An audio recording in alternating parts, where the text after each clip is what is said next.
య ఇమం పరమం గుహ్యం మద్భక్తేష్వభిధాస్యతి భక్తిం మయి పరాం కృత్వా మామే వైష్యత్య సంశయః. ఆ శ్లోకాన్ని మననం చేస్తున్నాం. ఇంకా కాలే.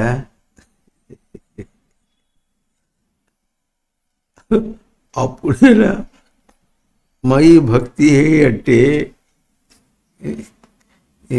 అలాంటప్పుడు గోవులు పచ్చడి అరుకులేవా? ఇది నేను ఎందు సేవ, నేను యొక్క సేవ, నేను ఎందు సేవ, నా సేవ.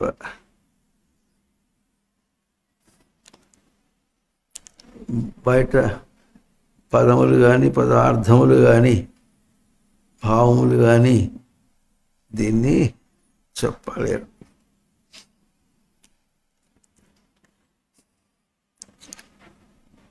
నేను యొక్క సేవ అంటే అది అమృత భాండాగారం. అమృతం అంటే ఎప్పటికీ నశించేది కాదు. అది సేవించకుండా కూడా ఎప్పుడు నశించేది కాదు. 84 లక్షల జీవరాశుల గర్భాల్లో నేను సేవించాడు ఇంతవరకు. ఇన్ని జన్మలు ఎత్తలే. వింటున్నారా లేదా? వింటున్నారా లేదా?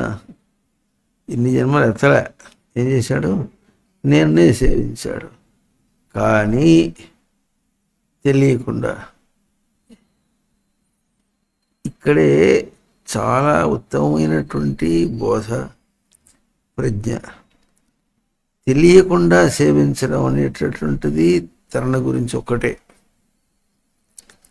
తెలియకుండా మ్యాథమెటిక్స్ని సేవించలేడు, తెలియకుండా ఫిజిక్స్ తెలియడు, దేన్ని చేయలేడు, తెలియకుండా ఏది చేయలేడు. ఒకవేళ చేసినా అది తెలియందిగా అట్లాగే ఉంటుంది. కానీ ఉనికి గ్రహింపబడని పూర్ణముగా ఆధారమైనది నరునికి విజ్ఞానముగా. గ్రహించలే అయినా పూర్ణం. గ్రహింపబడని పూర్ణముగా నరునికి విజ్ఞానముగా ఆధారమైంది. గ్రహింపబడలేదు కానీ పూర్ణముగా ఉంది. పూర్ణంగా ఉండి తనకి విజ్ఞానమునకు ఆధారమైంది. చాలా గొప్ప విశేషం. అసలు గ్రహింపబడని పూర్వముగా అంటే ఇంతవరకు గ్రహించలే. ప్రవర్తించేటప్పుడు దీని పూర్వం గ్రహించలే. ఇప్పుడు గ్రహించడానికి అవకాశం ఉంది. గ్రహిస్తాడో లేదో. గ్రహించడానికి విజ్ఞానంగా ఆధారమైంది. సృజింపబడని పూర్వముగా అనేది సృష్టితో వేరే. గ్రహింపబడని పూర్వముగా, గ్రహింపబడని పూర్ణముగా అన్న వాక్యం లోకంలో అట్లా అసమానం. దేంతోనూ పోల్చి చెప్పగలిగింది కాదు. ఆ అనుభూతిని దేంతోనూ పోల్చి తీసుకోగలిగింది కాదు. అందువల్ల చాలా విశేషంగా తీసుకోవాలి. ఈ శ్లోకంలో గుహ్య శబ్దానికి మనం సంవరణం, ఆవరణలని చెప్పుకున్నాం. తనకు బయటవన్నీ కూడా ఒక్కొక్క ఆవరణగా ఉన్నాయి. అంటే తొలగిస్తే పోతాయి. ఎంత దట్టంగా ఉన్నప్పటికీ కూడా అవి తనకు ఆవరణలే, పట్టిపోతాయి.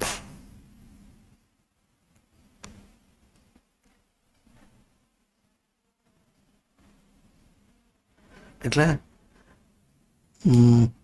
దూది కొండని ఒక చిన్న నిప్పు రవ్వ చేత ఎట్లా భస్మం చేసేస్తామో అట్లా భస్మసాత్ కురుతే జ్ఞానం.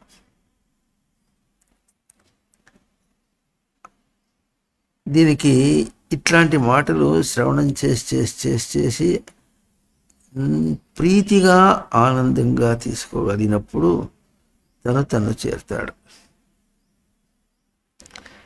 ప్రీతిగా ఆనందంగా తీసుకోగలిగినప్పుడు, ఏడుస్తూ కాదు, మొక్కుగా కాదు, ఏందోలే ఆయన కూర్చోమంటే కూర్చున్నా, తర్వాత తలుపులు తెచ్చేటప్పటికి పోతున్నా. ఈ సినిమా టాకీస్ ఐదేవర చీకటి గుట్లో కూర్చోబెట్టి చూడు అంటే చూస్తున్నాడు. చీకటి గుట్లో కూర్చోబెట్టి చూడన్నా తదేక నిష్ఠతో చూస్తాడు. కళ్ళు మూసుకుని చూడరా అంటే చీకటిగా ఉంది తింటాడు. సినిమా చూసేటప్పుడు చీకటిగా ఉంది తింటాడు. అక్కడ వెలుతురు కనిపిస్తుందిగా అంటే చీకటి గుట్లో అదొక్కటి వెలుతురట కనిపిస్తుందో. కళ్ళు మూసుకుంటే తన స్వరూపం వెలుగుగా కనిపిస్తుంది. ఎంత వెలుగుగా కనిపిస్తుందంటే ఈ వెలుగుకి కళ్ళు పోతాయి, ఆ వెలుగుకి కళ్ళు లేవు, కళ్ళుకు పోవటం లేదు, కళ్ళుకి తేజేస్తలేదు, ఏమీ లేవు. ఆవరణలు తొలగిపోతూ ఉంటే ఆనందం ఎట్లా ఉంటుంది. ఇదంతా బాగానే ఉంది, కానీ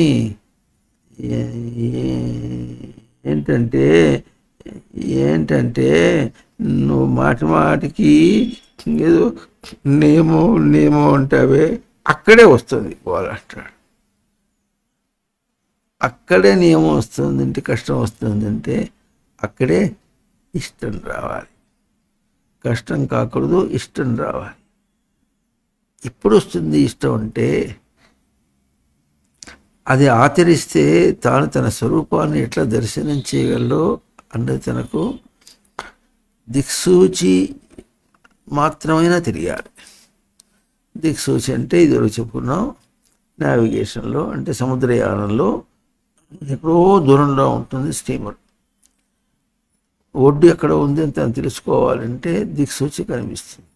అది ఏం చేస్తుంది, ఒక బీమ్ ఆఫ్ లైట్, ఆ లైట్ తిరుగుతూ ఉంటుంది. తిరుగుతుంటే మనకు కనిపిస్తుంది, తెలుస్తుంది. మామూలుగా వెళ్తుంటే దాన్ని తెలిసే కంటే ఆ వెలుతురు అట్లా తిరుగుతూ ఉన్నప్పుడు ఇక్కడ ఉందని తెలుస్తుంది. అప్పుడు ఏం చేస్తాడు, తనకు ఒక దిక్సూచి ఉంది, ఏమిటది, మ్యారినర్స్ కాంపస్. అది పెట్టుకొని ఎంత దూరంలో ఉన్నామో చూసుకొని తాను ఏ డైరెక్షన్లో పోతున్నాడో అది ఏ డైరెక్షన్లో ఉందో చూసుకొని తన నావని అటు తిప్పుకుంటాడు. తిప్పుకొని ఇటు వచ్చేస్తాడు. దిక్సూచి, అది దిక్సూచి వేరు, ఇది దిక్సూచి. దిశ అతిసర్జని, అవకాశమును సూచిస్తోంది అన్నాడు. ఏది అవకాశమును సూచిస్తోంది, తాను ఎక్కడ ప్రవర్తిస్తున్నాడో అది తనకు అవకాశమును చూపిస్తుంది. దేని అవకాశము, నేను యొక్క అవకాశం. ఎంత స్పష్టంగా చూపిస్తోందంటే అన్వయ వ్యతిరేక న్యాయం చేత చూపిస్తుంది. నేను లేకపోతే ఇవన్నీ ఎక్కడున్నాయి, నేనుంటే ఇంక ఇవన్నీ ఎందుకు, ఇంత మాత్రమే దిక్సూచి. నేను లేకపోతే అవి ఎక్కడున్నాయి, నేనుంటే ఇంకా అవన్నీ ఎందుకు, నేను కోసమే ఇవన్నీ. నేను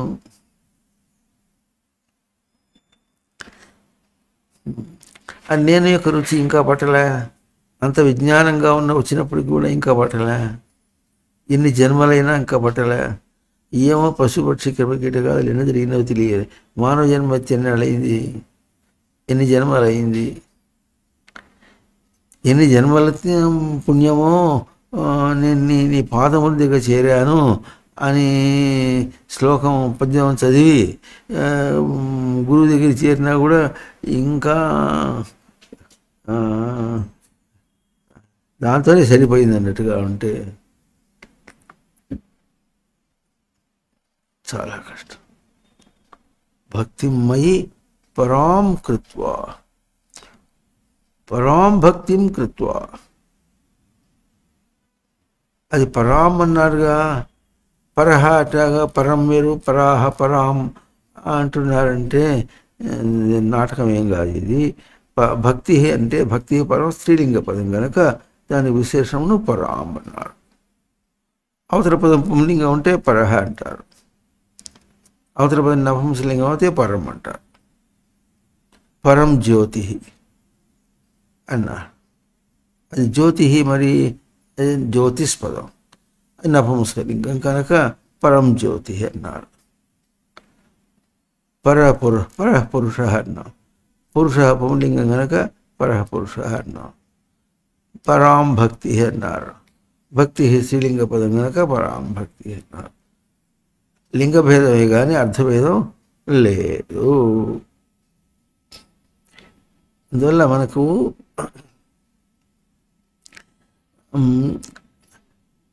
చేయటం అంటే ఎట్లా ఉంటుందనంటే, ఇట్లా అన్నాం అనుకోండి. ఇట్లా అన్నప్పుడు ఈ చీర ఎక్కడ పట్టావు? చీర ఎక్కడ పట్టాడు? తన దగ్గర పట్టాడు. తన దగ్గర పట్టాడు. ఈ కర్ర తేలిగ్గా ఉంది. ఇదే బరువైన ఒక కర్ర అనుకోండి.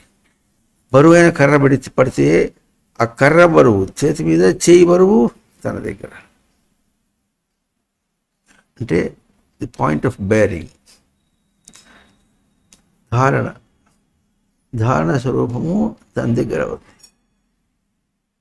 ధారణ ఎంత దూరం ఉన్నా కానీ ధారణ తన దగ్గరే ఉంది.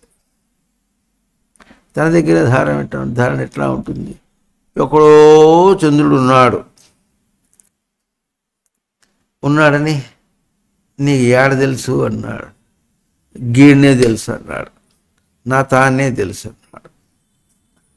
అంటే నా దగ్గరే తెలుసు, నేను దగ్గర తెలుసు. అంటే నేను యొక్క గ్రహింపులో తెలుసు. నేను యొక్క గ్రహింపులో చంద్రుని యొక్క గ్రహింపు, నేను యొక్క గ్రహింపులో సూర్యుని యొక్క గ్రహింపు, నేను యొక్క గ్రహింపులో ప్రేరణ యొక్క గ్రహింపు, నేను యొక్క గ్రహింపులో సాధన యొక్క గ్రహింపు, నేను యొక్క గ్రహింపులో భూమి యొక్క గ్రహింపు, నేను యొక్క గ్రహింపులో తనకు తన స్థానం యొక్క గ్రహింపు, నేను యొక్క గ్రహింపులో నక్షత్రముల యొక్క గ్రహింపు, నేను యొక్క గ్రహింపులో క్షర సంచలనే నా క్షరతి, సంచలనం లేకుండా ఉండేటటువంటి గ్రహింపు నేను యొక్క గ్రహింపులో తెలుస్తుంది. దుఃఖం ఎక్కడ తెలుస్తుంది? నేను యొక్క గ్రహింపులో దుఃఖం తెలుస్తుంది. ఈ మాట బాగా మనం చేయాలి. దుఃఖము కష్టం ఎక్కడుందిరా? కష్టం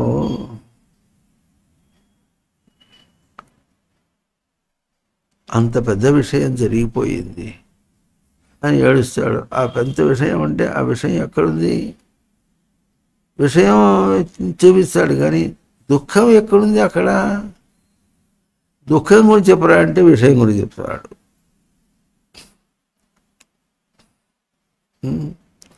విషయం గురించి చెప్తే దుఃఖమే తెలుస్తుంది. విషయం గురించి చెప్తే సుఖమే అర్థం తెలుస్తుంది.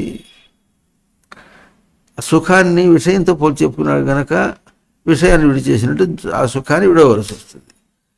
అట్లా బయట విషయంతో పోల్చకుండా సుఖమును చెప్పగలిగితే అది తన దగ్గరే ఉంటుంది. శుభేన ఖనతి, శుభంగా తవ్వుతున్నాడు. ఎక్కడ తవ్వుతున్నాడు? అక్కడ తవ్వి లక్క బిద్దలు తీశాడు అంటాడు. అందువల్ల సుఖం పోయి. మయి భక్తి, మయి పరాం భక్తి, ఇది పాలన, పూరణకు పాలన. అక్కడ కాదు, ఇక్కడ. పెద్ద కర్ర, బరువైన కర్ర ఇట్లా పట్టుకుంటే భారం ఇక్కడ, ఇది భారం ఉంటుంది. ఎందుకు? ఈ భరణే. కానీ అక్కడ బరువుని ఇక్కడ తీసినప్పుడు ఇక్కడ ఏ భారం ఉండదు, ఇక్కడ ధారణ ఉంటుంది. ఈ ధారణ sustain at the source, sustain at the source. తన దగ్గర అట్లా నిలబడితే అవన్నీ కూడా సూర్యుడికి ఇట్లా సూర్యోయథ సర్వలోకస్య చక్షు న లిప్యతే చాక్షుషైర్బాహ్య దోషై. సూర్యునికి ఇన్ని కిరణాలు ఇంత దూరం వస్తున్నప్పటికీ భారం కాదు. అది ఎంత దూరం పోతుందో తెలియటంలే, తన స్థానంలో అది స్పష్టంగా ఉంది. అట్లాగే తనది కూడా విషయాల్లో ప్రవర్తించేటప్పుడు తనది తేజస్సు ప్రవర్తిస్తోంది, నేను కాదన్నారు. తేజస్సు ప్రవర్తిస్తుంది, తేజస్సు ప్రవర్తిస్తుంది. తేజస్సు అంటే నువ్వు అనకు అంటే నీ దగ్గర ఏముందో, భక్తి ఎట్లా ఉందో, నీ పాలనగా భక్తి ఎట్లా ఉందో, సేవించడం ఎట్లా ఉంది అంటే, లోకంలో విషయం అక్కడుంది, ఆలోచన తన దగ్గర, అది దాని రూపం ఎక్కడుందో మొత్తానికి తన దగ్గర ఉంది. ఆలోచనలు చేస్తున్నాడు, దాన్ని నిజ నిశ అని పదును పెడుతున్నాడు. అంటే ఇదివరకు ఎట్లా అనుకున్నాడో, ఇప్పుడు ఎట్లా అనుకున్నాడో, అప్పుడు ఆలోచన ఇప్పుడు ఆలోచన, అప్పుడు తలంపు ఇప్పుడు తలంపు, అప్పుడు అనుకున్నది ఇప్పుడు అనుకున్నది, అప్పుడు తెలిసింది ఇప్పుడు తెలిసింది అనే దానిలో పదును పెడుతున్నాడు బాగా.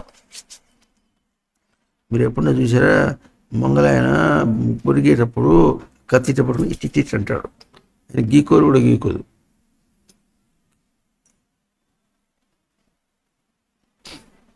తేజ నిశానే, తేజ పాలని, నిశానే పాలని. పదును పెడతాడు, పాలన చేస్తాడు, పదును పెడతాడు, పాలన చేస్తాడు. కనిపించట్లే, కనిపిస్తుంది. నిశానం ఎక్కడైంది ఇప్పుడు? తన దగ్గర. పాలన ఎక్కడైంది? తన దగ్గర అయింది. కనిపించడం ఎక్కడైంది? తన దగ్గరే. కనిపించలేదని అడిగిన, అది లేదని అడిగా, అది ఉన్నదో లేదో నాకేమి కనిపించకపోతే పోనీ.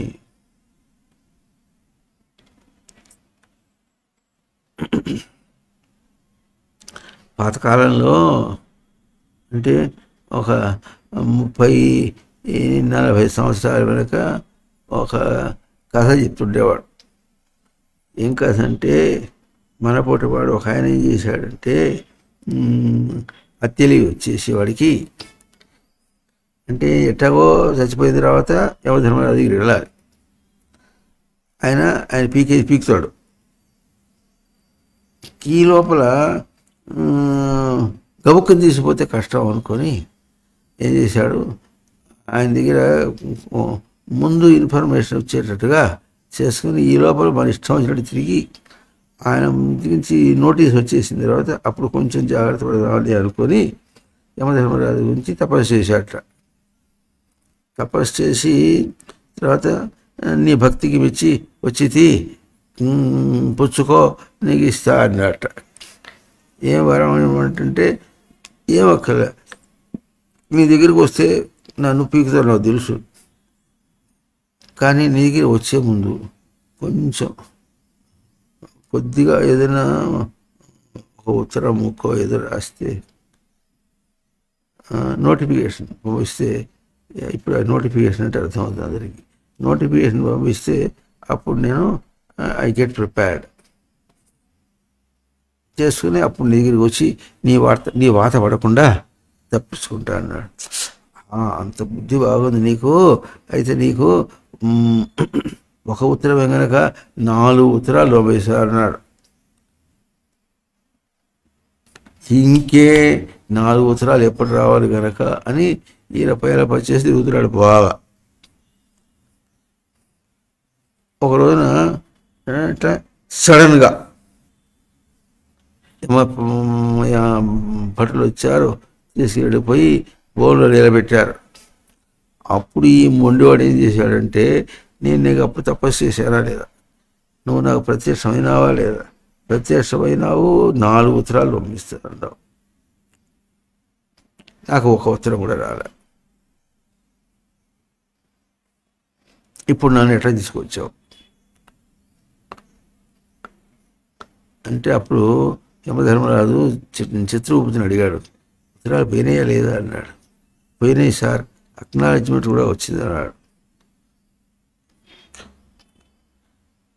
ఇది నాకు ఉత్తరమే రాలేదు, నీకు అక్నాలెడ్జ్మెంట్ ఎట్లా వస్తుందంటే, మరి ఎదవా అన్నాడు.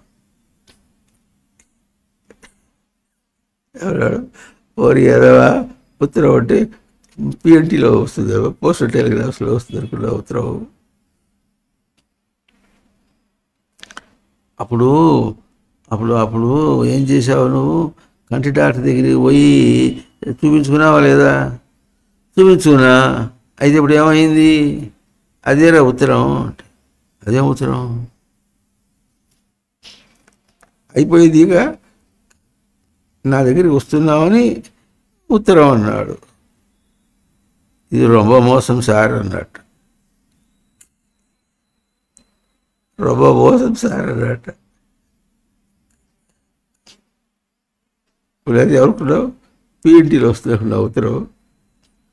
అక్నాలెడ్జ్మెంట్ అన్నావు. అక్నాలెడ్జ్మెంట్ అంటే నీకు చేరినట్టు తెలిసిందా లేదా? నీకు తెలిసిందా లేదా?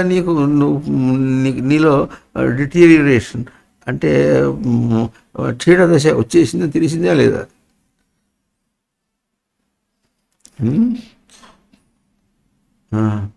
తర్వాత తర్వాత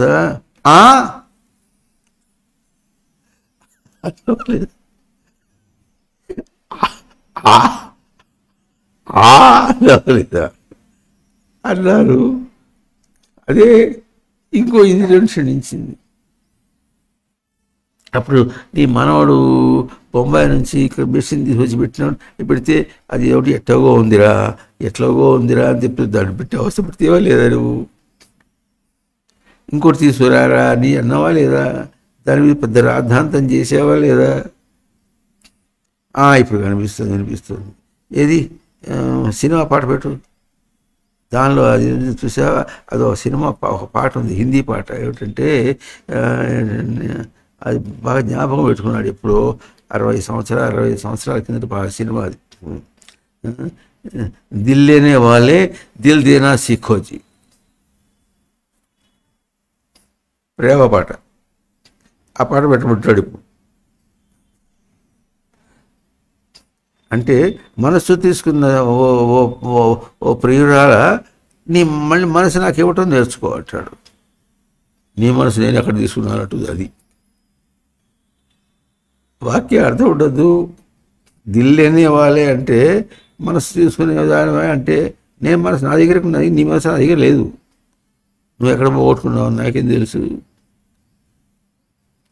నేను ఇచ్చాను కానీ అంటే నువ్వు ఇస్తే మరి నేను తీసుకోవద్దు. ఇది కవిత్వం కాదు, కపిత్వం. ఆ పాట పెట్టాడు. ఇప్పుడు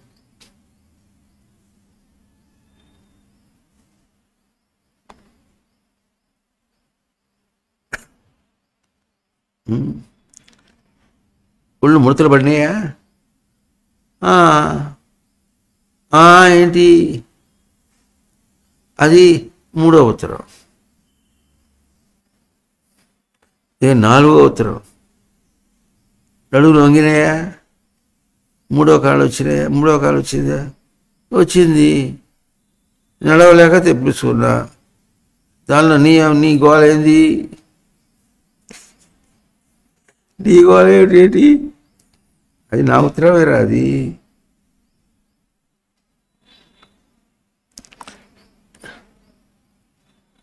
అప్పుడు ఒక రహస్యం బయట పెట్టారట. ఎవరు?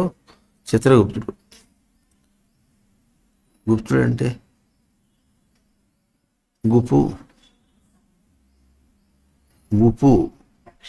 గుపు రక్షణ. చిత్రమును రక్షిస్తాడు, నేను రక్షించేవాడు. ఏం చెప్పాడంటే, సార్ వాడు కదిలితే చాలు యమధర్మరాజు వార్నింగ్.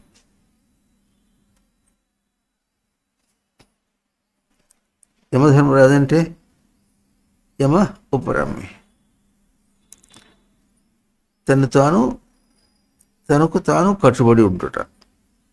ఇప్పుడు ఎక్కడ కదిలినా జారిపడతాడు.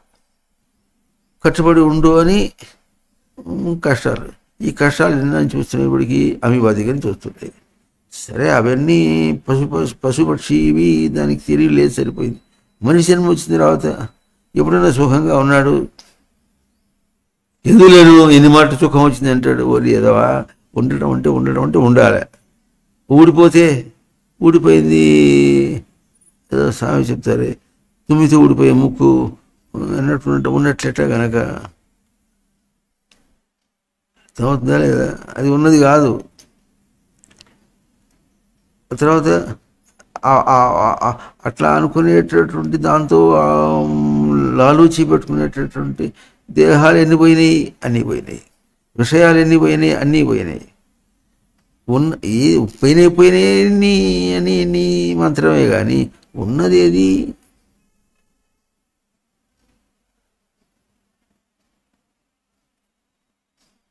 పొద్దులేస్తే ఏమవుతుంది? రాత్రి వస్తుంది. అవును, ఇందిరా అవునంటావు, ఏది అవునంటావు? అవును అవును, పొద్దున పోతే రాత్రి వస్తుంది, రాత్రి పోతే మళ్ళీ పగలు వస్తుంది. అవును అంటే నీ బింటా కూడా ఏది అవునటావు, అది తీరిగా అవునట్టాడు. అంటే ఇప్పుడు ఏమైంది? రాత్రి వచ్చిందంటే ఎంత గడిచిపోయింది, అంత పోవడమేగా. చూసాడే, అంత పోవడమేగా. ఉండటం గురించి ఎప్పుడన్నా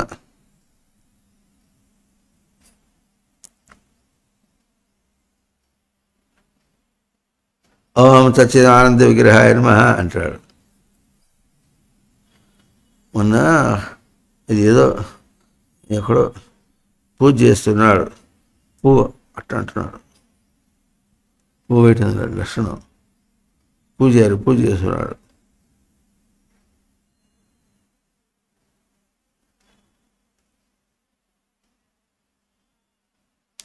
లేకపోతే ఇట్లా, లేకపోతే ఇట్లా పూజ చేశా సార్, ఏడిసావు అంటాడు. అది అట్ట అంటాడు, పూజ చేశానంటుంటే. అన్నీ గతం, అన్నీ పోయినవి, ఉన్నవి ఏవి కాదు. ఎందుకు పోతాయి? ఉండడానికి దానికి అర్హత లేదు కనుక పోయినాయి అన్న. అది నీ స్వరూపం కాకూడదు కనుక దయతలిచి దాన్ని బయటికి నెట్టేశాడు. ఎవరు? లోపల. మళ్ళీ ఒక్కసారి మనం చేద్దాం. భక్తి శబ్దానికి చెప్పేటప్పుడు స్వామి వెనక చెప్పినటువంటి వాక్యాలు ఒక్కొక్కటి మనం చేయొచ్చు సార్. అట్లా చెప్పుకుంటే ఈ భగవద్గీత పూర్తి కాదు. ఏమన్నాడు చెప్పండి? ఆత్మభావస్థ భాస్వతా జ్ఞానదీపేన అజ్ఞానజం తమః నాశయామి. ఎంత సూటిగా ఉంది ఈ వాక్యం. ఆత్మభావస్థ. అహం కథం, అహం కుత్ర, నేను ఎట్లా ఉన్నాను, ఎక్కడ ఉన్నాను, నేను ఎక్కడుంది? ఎవరో స్వామి చెప్పాడన్నా పవిత్రంగా ఒళ్ళు పులకిస్తూ. నేను అన్న తన గుర్తింపు, ఉనికి గుర్తింపు ఎక్కడ తెలుస్తుంది? ఆత్మభావస్థ. ఆత్మభావస్థ అంటే నిరంతరము, నిరంతర ప్రవర్తనగా ఉంది. అంటే నేను కూడా తిరిగాగా, నేను కూడా ప్రవర్తించాగా అంటే నీ ప్రవర్తన గతం, నేను యొక్క ప్రవర్తన నిరంతరం. పోల్చుకోరా.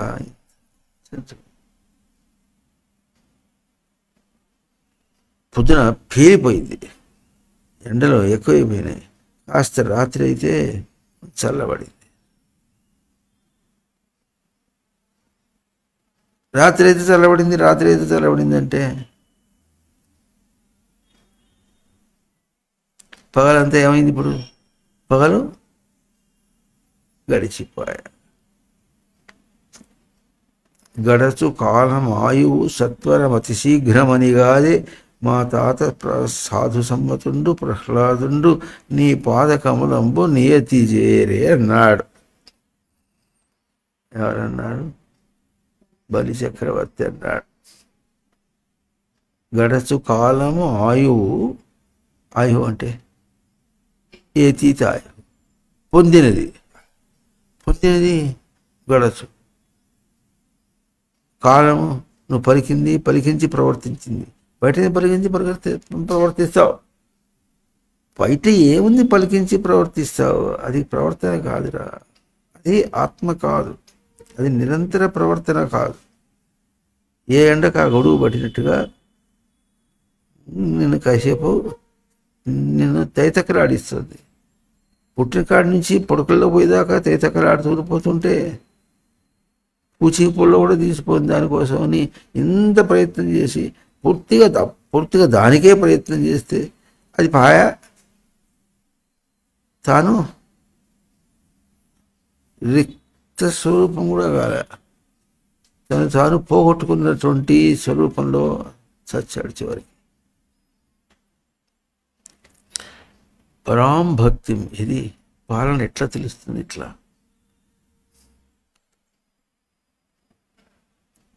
చూసుకో, దాటేస్తామే. అది పోతుంటే దాటేస్తే ఎట్లా? అది పోతుంటే దాటేస్తే అంటే మొన్న ఒక న్యూస్ వచ్చింది. దీన్ని గురుదేవులు కూడా చెప్తుండేవారు వెనక రోజుల్లో. భద్రాచలం పోతానంటే ఆడ భద్రాచలం పోతాను పోతివి, బోటేమో తిరగబడింది, బొడింగి అయిపోతివి.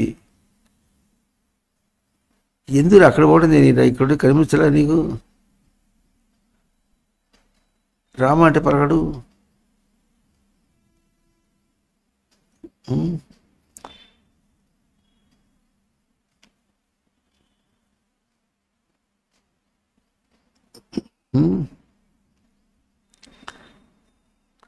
న్యూఢిల్లీ రైల్వే స్టేషన్లో కిరిసి జనమట. ఆ జనంలో ఏ రైలు ఎక్కడ అవుతుందో తెలియదట. ఒకే ఒక రైలుని ఒక ప్లాట్ఫామ్ మీద చెప్పారట, ఇంకో ప్లాట్ఫామ్ మీద చెప్పారు. అనౌన్స్మెంట్ వేరుగా, బోర్డు మీద వేయటం వేరు. మరి ప్రజలు ఎట్టున్నారంటే పరిగెత్తున్నారు అంతా. కోట్ల మంది జనం వచ్చారు దానికి. ఇది కుంభమేళకి కోట్ల మంది జనం వచ్చారు. రూటు ఢిల్లీ పోవాల్సింది, ఢిల్లీ పోయి అలహాబాద్ పోవాలి. మరి చేస్తున్నప్పుడు కబుక్కున ఇటువంటి పరిగెత్తాల్సి వచ్చింది. ఇటువంటి పరిగెత్తాలంటే ఏం చేస్తారు? ఎస్కలేటర్ పెట్టారు వాడు. ఆ ఎస్కలేటర్ పెడితే దానిలో ఎక్కేటప్పుడు ఎట్లా ఉంటుంది? ఇంత తొందర ఎట్లా ఉంటారు? కోసుకుని పరపర మనిషిని రక్తం కారుస్తుంది.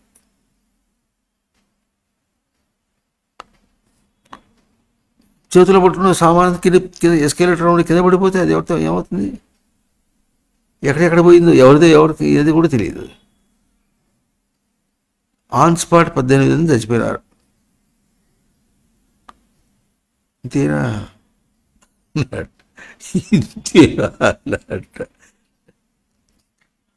అప్పుడు రైల్వే మినిస్టర్ని రిజైన్ చేయమన్నట్టు. అంతేనా? రిజైన్ పోతారు, మా ఇంటికి పోతారు.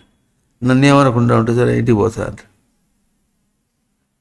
తెలీదా నీకు ఎంతమంది వస్తున్నారు రైల్వే స్టేషన్లో? రైల్లోకి ఎంతమంది వస్తున్నారో తెలీదు. ఏర్పాట్లు ఎట్లా చేయాలో తెలీదు. ఏ రైలు ఎక్కడ వస్తుంది సరిగ్గా చెప్పడం చేత కాదు.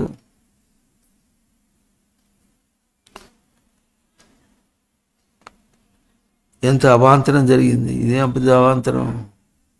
ఎవరు చేశారు ఇప్పుడు? ఇది కుంభమేళా చేసిందా? త్రివేణి సంఘం చేసిందా? ఈ ప్యాంటు చొక్కాలతో పోయి అక్కడ మునిగి వస్తే ఏం పుణ్యం వస్తుంది?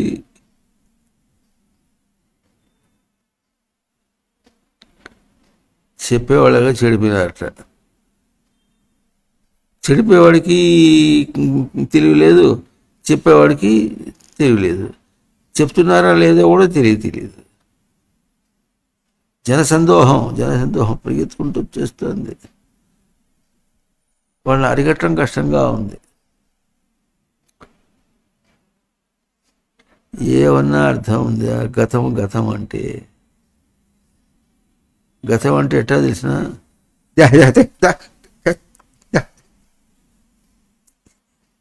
తిరుగుతాట, బతుకుతాట. వీడు పెట్టుకుడు అంటుందిరా. ఎవరు? నేను అనేది గుర్తిస్తున్నావు, అదే అంటుంది.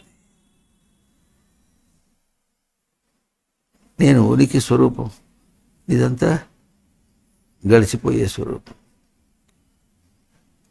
ఆ మాత్రం ఆలోచించలేవు. చచ్చినట్టు చేయాల్సింది. కుక్కిన పేనులాగా చేయాలి సుమా. కుక్కిన పేను అంటే తెలుసా, నేను రోజుల్లో బాగా ఉండేది. ఇప్పుడు పేరు చూసుకుంటారు ఎవరన్నా ఇళ్ళల్లో చూసుకుంటారా? లేదే.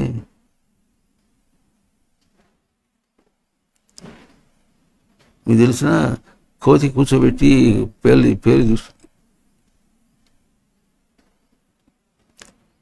అది పేరు చూస్తుంటే అది కట్టుడు కదిలింది అనుకో, ఒక్కటేస్తుంది దాన్ని.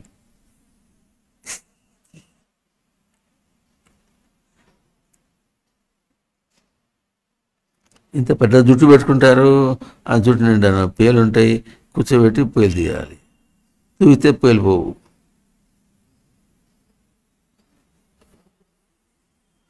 ఇట్లాంటి బతుకు ఏం బతుకు, ఏదో బతుకు.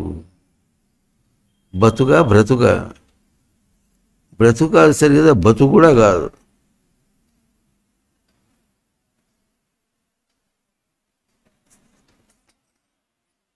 చచ్చినట్టు నీదే బాధ్యత, నీదే బాధ్యత. ఈ పాలన పొరుణకి ఒక చిన్న రహస్యం చెప్తాను చూడండి. విషయాలు బాధించి మనకు బోధ చేస్తున్నాయి, చెబుతున్నాయి, గుణపాఠం ఇస్తున్నాయి. సరిపోలే, బర్రెగూడలో ఏడవటమే సరిపోయింది. అది తనకా ఎప్పుడు చేరుతుంది అంటే తనుగా గుర్తించి చేస్తే తనకు అర్థమవుతుంది. అక్కడికి పోతే నాకు వేలు కాలుతుంది, నాకు ప్రమాదం కలుగుతుంది అని గుర్తిస్తే అప్పుడు మారుతాడు. విషయాలు ఎన్ని జన్మలు వచ్చి తన్ని బాధించినా కూడా తను మారడు.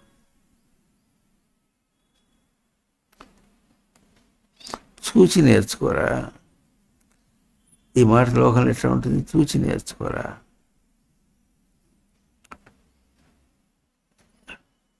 ఒక 80 సంవత్సరాల వెనక చందమామలో సీరియస్గా కథ వస్తుండేది, రాముడు సోముడు అని. రాముడు తెల్లవారుజామునే లేస్తాడు, స్నానం చేస్తాడు, చదువుకుంటాడు, బుద్ధిగా ఉంటాడని ఏవో చెప్పుకుంటాడు. సోముడేమో రాత్రి 10 గంటలకి బడికి వెళ్ళాలంటే 9:30కి 9:15 లేస్తాడు.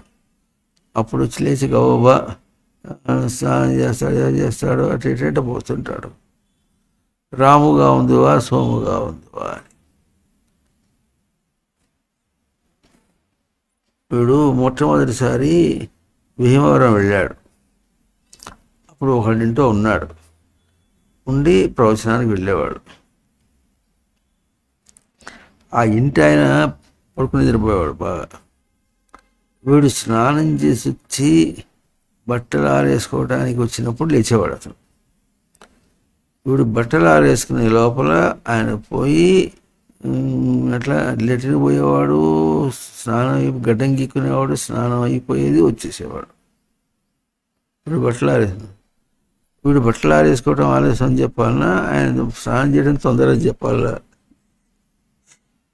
వీడు ఎంత ఆలస్యమైనా అది తీరెట్టుంటుంది, అది ఎంత తొందర అయినా అది తీరెట్టుంటుంది. మరి రేజర్ కూడా కడుక్కోడు, పెట్టేస్తే వాళ్ళ అక్కయ్య ఒక ఆవిడ ఉండేది ఇంట్లో. 3 పోయి పిల్లల్ని పెట్టుకొని ఆధారం లేకపోతే తమ్ముడి దగ్గరికి వచ్చి ఉంటుండేది. ఇక బండెడు చాకరీ చేస్తూ ఉండేది. వాళ్ళ ఆవిడ ఏం చేయలేదు, బండెడు ఇల్లు చాకరీ అంతా చేస్తూ ఉండేది. ఆ కూతుళ్ళు, తన కూతుళ్ళింది ఆవిడికి, ఆ కూతుళ్ళకి పెళ్ళిళ్ళు, వాళ్ళ కార్యకలాపాలు, వాళ్ళ పురుట్లు అన్నీ తను చేసేవాడు. అందుకని తన ఇష్టం చేసేది. రేసర్ పెట్టిపోతే తను కూడా చేసేసి మడిగా పెట్టాలి. వెళ్ళాం కూడా చేయదు అంత పని, అక్కయ్య చేసి చేయించుకునేవాడు.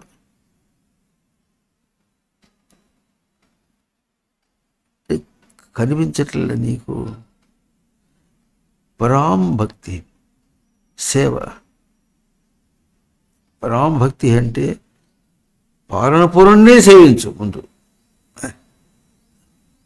అప్పుడు నేను సేవిస్తావు. పాలన అనేది ఎట్లా ఉంది, ఎంత జాగుతో జరుగుతుంది పని.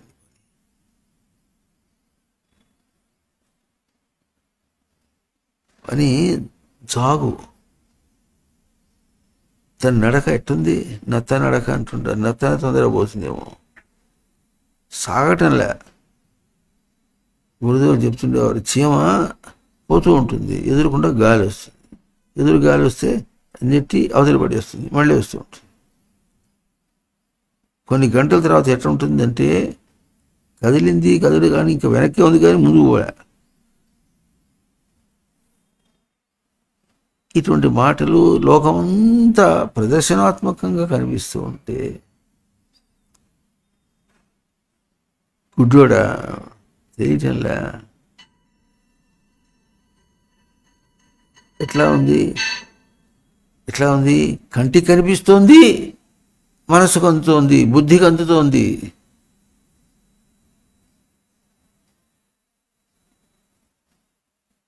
అది చూస్తుంటే నీకని తెలియటంలే, తనదేని తెలియటంలే. అది చూసేటప్పటికి తనకు దర్శన స్వరూపం తెలియటంలే. అది తెలియకుండా ఉండటానికి చేసే ఒక్క తప్పు ఎట్లా ఉంటుందంటే అది అంతే, అందరు అట్లాగే ఉంటారు అనుకుంటే అయిపోయింది. వాడు గుణపాఠం రాదు, బతికింతే అనుకుంటాడు, గుణపాఠం రాదు. ఇంతే తేడా. ఇక ఎన్ని జన్మలైనా పురుషత్ అంటే తీరిక, ఇంకేం దెబ్బ తొందర ఏం లేదు.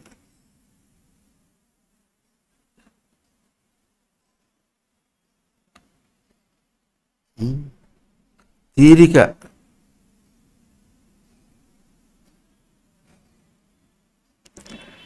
ఎప్పుడు తెలియాలి తనకు?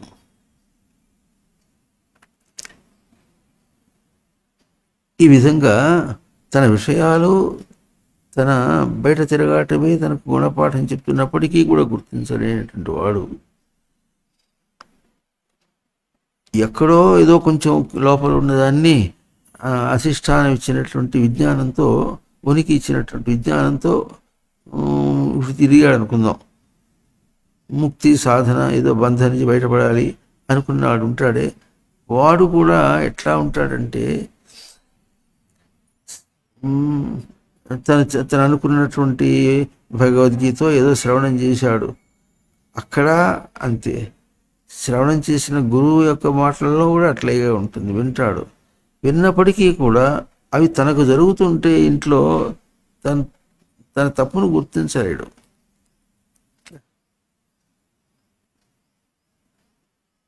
అక్కడ చెప్పినవన్నీ ప్రత్యక్షంగా తనకొక్కడికే చెప్పినట్టు, అందరినీ పక్క తీసేసి నీకు ఒక్కడికే చెప్పినట్టు ఉంటుంది. అట్లా ఉండాలి. కూర్చున్నప్పటి నుంచి నాకే చెప్తున్నాడు అని తెలియాలి అని అందరూ అనుకోవాలి. ఎందుకది నేను గురించి చెప్పినటువంటి బోధ, నేను యొక్క పాలన గురించి చెప్పినటువంటి బోధ. భాస్వతా జ్ఞానదీపేన, జ్ఞానదీపాన్ని వెలిగిస్తూ లోపల ఉండి జ్ఞానదీపం వెలిగిస్తూ చెప్తేనే నీకు ఇంకా అర్థం కాకపోతే, నీకు గ్రహింపుకు రాకపోతే ఎక్కడో బయట నుంచి చెప్తే ఏమొస్తుంది? బయట శాస్త్రం ఏం చెప్తుంది, బయట దైవం ఏం చెప్పి, బయట ప్రవర్తన అంటే బయట దృష్టితో ప్రవర్తన చేస్తే ఏమొస్తుంది, బయట గురువు ఏం చెప్తాడు.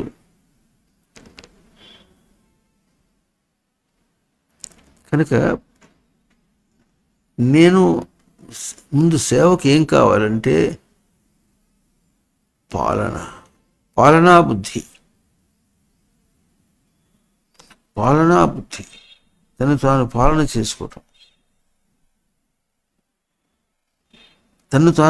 చేసుకోవటం, అనేది లౌకికంగా ప్రమోషన్ చేయడానికి, ప్రమోషన్ రావడానికి, చదువుకోవడానికి అనే మాట అదేం చేస్తుందంటే పరిగెత్తించి బొక్క బుర్ర పడేస్తుంది.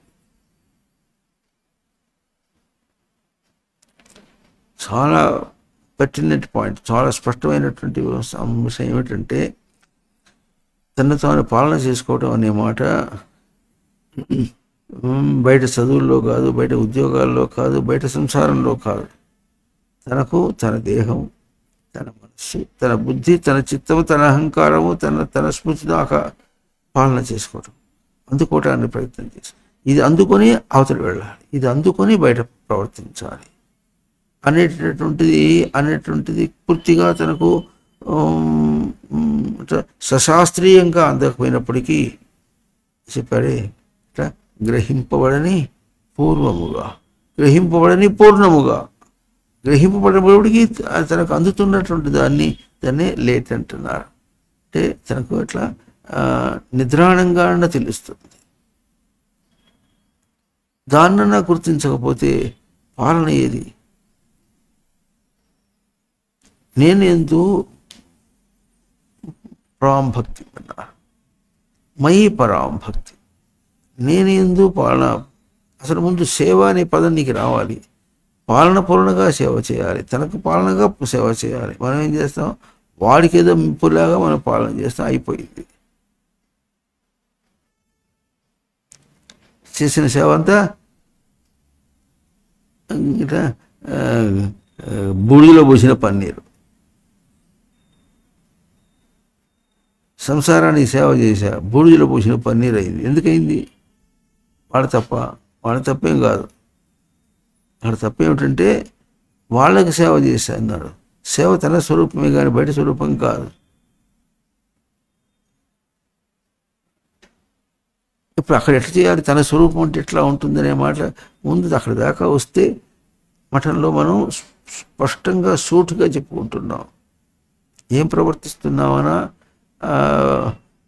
బయట దాన్ని కాదన్నట్టుగా అక్కడ తను తాను పాలన చేసుకోవడం ఎట్లా ఉంటుందని అంటే తనకు తాను అనేప్పటికీ తను ఇచ్చట చూసుకోవద్దు ఎప్పుడు కూడా. నేను నీ గుర్తింపుకి, నేను కంటే కాదు,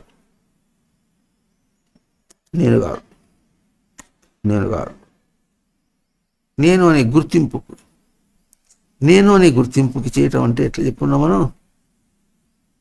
వెళ్ళాం కాదు.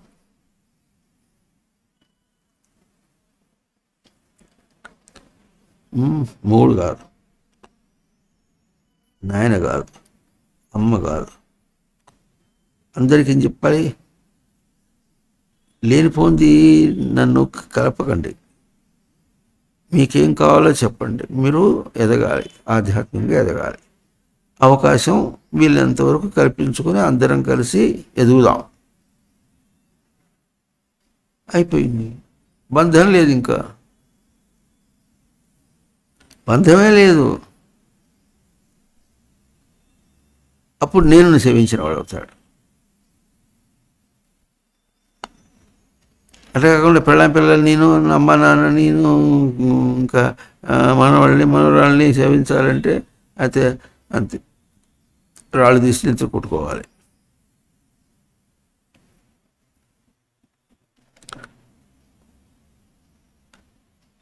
ఇదా అందువల్ల ఏమంటున్నారు, ఈ మాట బయట విషయాలు చెప్పిన, బయట తిరగాడుతున్నప్పుడు తనకు నెత్తి మీద మొట్టి ఏడిపించి చెప్పినా అర్థం కాదు. చూపించి శాస్త్రం ప్రకారంగా చూపించినటువంటి గురువు దగ్గర శ్రవణం చేసినప్పుడు కూడా కాదు. ఎందుకు కాదు? తనకు తన ఎందుకు పాలన అన్న అంశం అర్థం కావటం కదా. సాధన చేస్తున్నాడు, సాధన చేయాలంటే శ్లోకాలు చదువుతున్నాడు, శ్లోకాలు చదివి సాధన అవుతుందా? శ్లోకాలకి గురుదేవులు ఒక మాట అంటుండేవారు, దాని కింద లా ఒత్తు తీసేస్తే అవుతుంది శ్లోకాలు. అయితే అది కూడా వద్దా? పిల్లబడి నేను చదవలేపు, నువ్వు వద్దన్నావుగా నేను చదవలేపు అంటే నేను వద్దన్నానా? ఇది కూడా తెలియదు. ఈ తిక్క బుద్ధిలో నేను సరే, ఈ వీళ్ళకి ఏమర్థం కాదు. ఈ తిక్క బుద్ధితో గురు దగ్గరికి వచ్చిన ఆ బుద్ధి ఎక్కడికి పోతుంది? గురువు దగ్గరికి అయితే వచ్చాడు కదా, బుద్ధి ఎక్కడ పోతుంది? అట్లా ఎందుకు కాదు దాన్ని చెప్పుకుంటున్నాం. ఎన్ని విషయాలు తనకు చూపించినప్పటికీ తనకు అది పరోక్షమైనటువంటి బోధ అవగమనం. పరోక్షంగా తీసుకుంటే అందదు, ప్రత్యక్షంగా తీసుకుంటే అర్థమవుతుంది. తనకు పాలనగా అన్నప్పుడు అది ప్రత్యక్షంగా తీసుకున్నట్లు అవుతుంది. తన ప్రవృత్తి ఏముందో ఏ విషయాల్లో వెంటాడుకుంటూ తెలుస్తుంది. ఈడు గుడ్డోడు నెట్టుకుంటూ పోతుంటాడు. స్లర్ ఆఫ్ అంటారు, తుడిచేసినట్టు పోతుంటాడు. ఆ తుడిచేసే బుద్ధి ఉండకూడదు ఎప్పుడు. బుద్ధి అంటే అవగమనం, దాన్ని పోషించడం. తుడిచేసుకుని బతకడం అనే దాన్ని పోషించడం ఉంటే పట్టుకోలేడు మనిషి. ఈ ప్రత్యక్ష పరోక్షం అనేటటువంటిది తనకు బాగా తన్ని వెంటాడుతుంది, బాగా వెంటాడుతుంది. పరోక్షం పోవాలి, ప్రత్యక్షం కావాలి. అందుకని ప్రత్యక్షావగమం ధర్మ్యం. ధర్మ్యం అంటే ధర్మాత్ అనపేతం. ధర్మముని విడవంది, ధారణను విడవంది. నీ ధారణ విడవంది. ధారణ నిలబెట్టి ధారణకు అందటంలే అంటోంది. నాకు తెలియటం లేదంటే నీకేం తెలిసింది కనుక ఆ లైన్కి రా. అంటోందంటే నేనే అంట, అదేంటి నేనే అంట. అది పాలన, అది సేవ, నేను యొక్క సేవ. అరే ఏం బ్రతుకురా ఇది! బ్రతుకు ఎంత పవిత్రమైంది. జీవం అంటే బ్రతుకు. జీవో బ్రహ్మైవ. బ్రతుకుట జీవం అనేది ఎదుగుటయే జీవం. ఎదక్కుంటే మరణం.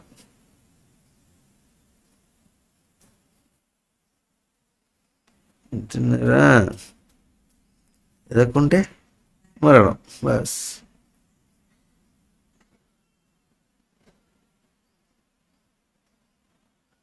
తన కోరిక తీరకపోతే చచ్చినటువంటి ఏడుస్తాడే ఈ లోకంలో. అంటే ఎన్ని కోరికలు అయిన తర్వాత తనకు కావాల్సింది కాకపోతే చచ్చినట్టు అవస్థ పడటం అనేది, ఎన్ని కోరికలు దెబ్బతిని గుణపాఠం కూడా దెబ్బతింటమే. మొదటిదేమో దెబ్బతినటం, తర్వాత గుణపాఠం, తర్వాత సాధన, అప్పుడు పాలన. దెబ్బతినటం, గుణపాఠం, తర్వాత పాలన. ఎక్కడికెక్కడ పరోక్షం కాదు, ప్రత్యక్షం.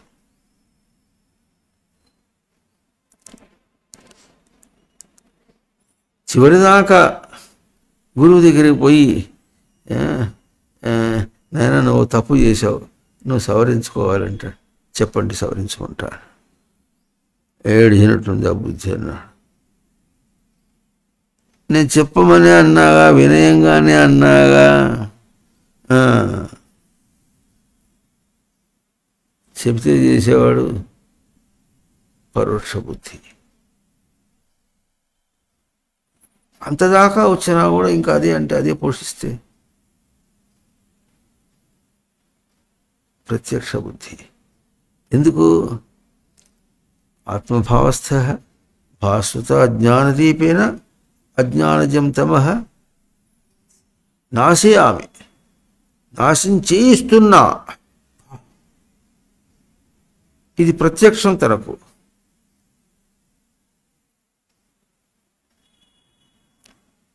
చెప్పవలసిందంతా చెప్పాడు. గురువు ప్రవచనాలు చెప్తాడు, బోధ చెప్తాడు, కర్మించడం చూపిస్తుంటాడు. అయినా తనకు లోపలికి అది క్లిక్ కావటంలే. ఏం కావటంలే? క్లిక్ కావటంలే. పరోక్షంగానే ఉంటుంది. సెన్స్ చేత అర్థం చేసుకోవాలి. సెన్స్ అంటే గ్రహింపు తనది. తన గ్రహింపుతో గ్రహించాలి. విషయాలు ఎట్లా ఉన్నాయి? ఇప్పుడు పరిగెత్తిస్తున్నాయి. ఈ పరిగెత్తుడికి నేను పరిగెత్తలేను అని గ్రహింపు తనది. అవి ఆటలాడిస్తున్నాయి, బాధిస్తున్నాయి. అవేం చెప్పలే, బాధిస్తున్నాయి అంతే. అవేం బాధిస్తున్నాయి కాదు. అది పరిగెత్తున్నట్టుగా అనుకొని దాన్ని పరిగెత్తించి దాన్ని పరిగెత్తించి ఎస్కెలేటర్లాగా దాన్ని కూర్చుంటే ఎట్లా ఉంటుంది? రాజాలాగా దిగినట్టుగా ఉంటుంది. పైన ఒక కాలు వేసేంతవరకే ఆ కాలు సరిగా వేయాలి. వేస్తే రాజాలాగా ఉంటుంది. దాని మీద మోజయ్యి ముందు కాలు పెట్టడం కొంచెం ఒళ్ళు జోయింది అనుకోండి, కాలు సరిగ్గా పెట్టకపోతే హరోహరి, దానికి పళ్ళు కూడా ఉంటాయి. ఇంకా దిగేటప్పుడు అంతా అయిపోయిన తర్వాత టపుక్కున అవతల కాలు పెట్టేయాలి, లేకపోతే కింది తీసుకుంటుంది.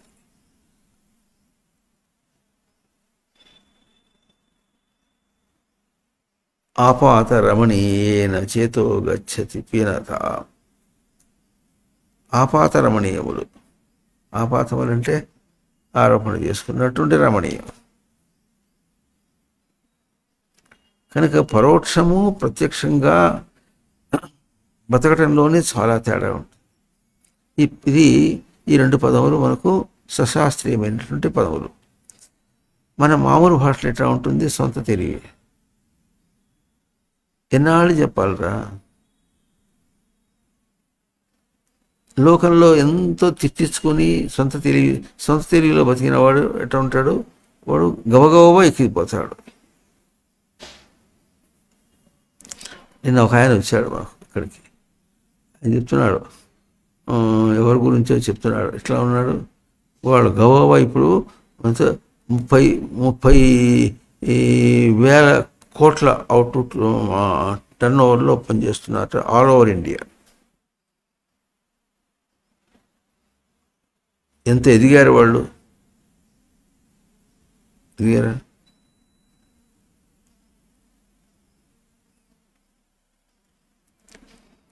ఆ సమాజం అట్లా ఉంటుంది.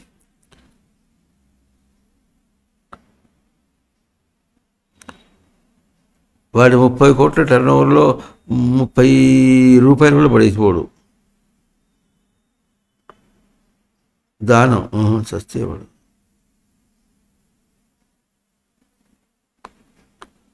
అథవా ఏదైనా కాస్త దానం ఇచ్చాడంటే ఆ గురువు ఏం చేస్తాడు? ఇంకెవరైనా తనతో సమానమైనటువంటి ఒక సాధువు వచ్చినా ఆయన పక్కన కూర్చోబెట్టి అవతల ఆయనకి చూస్తాడు. ఆయన డోనర్ కదా, వాళ్ళని మర్యాద చేసి ఉంచాలి. ఇవన్నీ పరోక్ష బుద్ధులే, ఇవన్నీ కూడా పిచ్చి బుద్ధులే. అంటే ఎక్కడ చెప్పుకుంటున్నాం?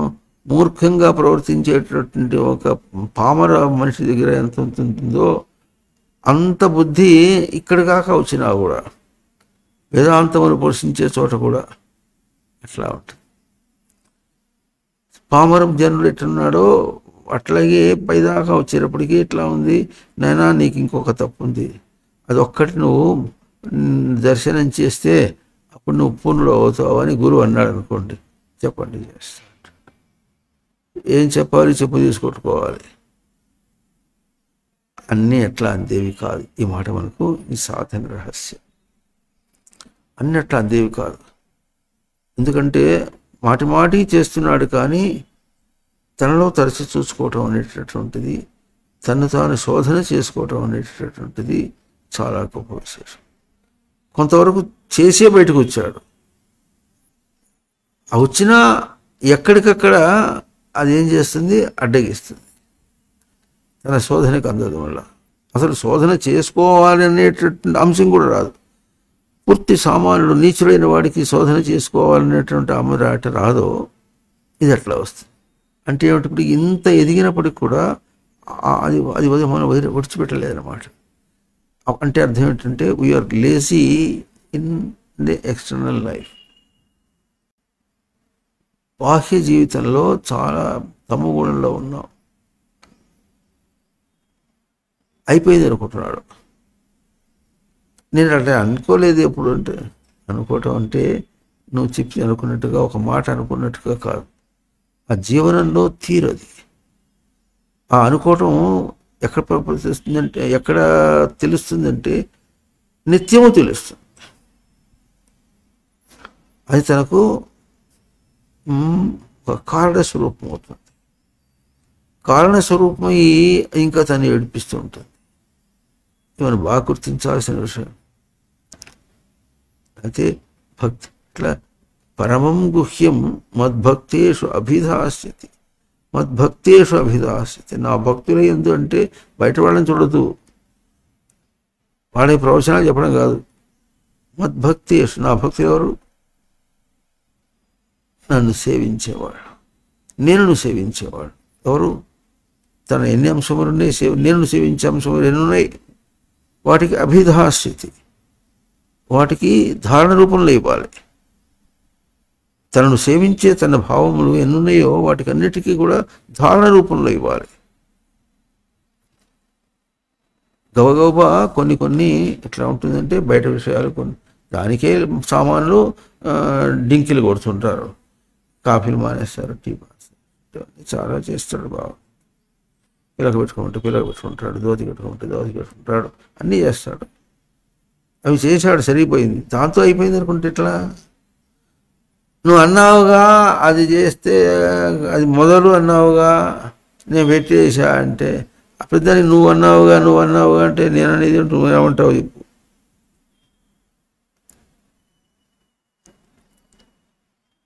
అంత దట్టంగా ఉంటుంది తనకు కారణస్వరూపం ఉండి. ఏం చేస్తుందంటే కారణస్వరూపం దట్టము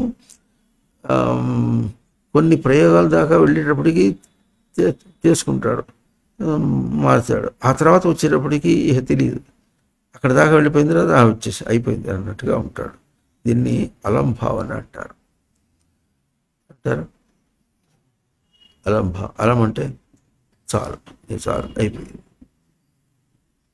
అది వినుడు ఎట్లా ఉంటాయంటే గ్రహింపబడని.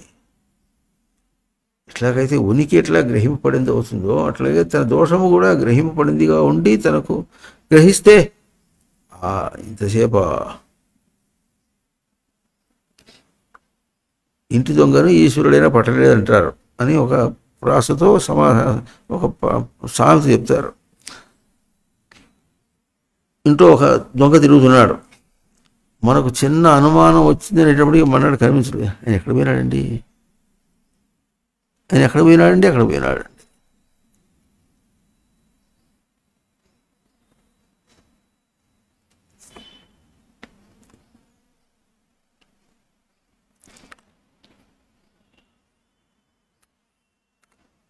అట్లాగూ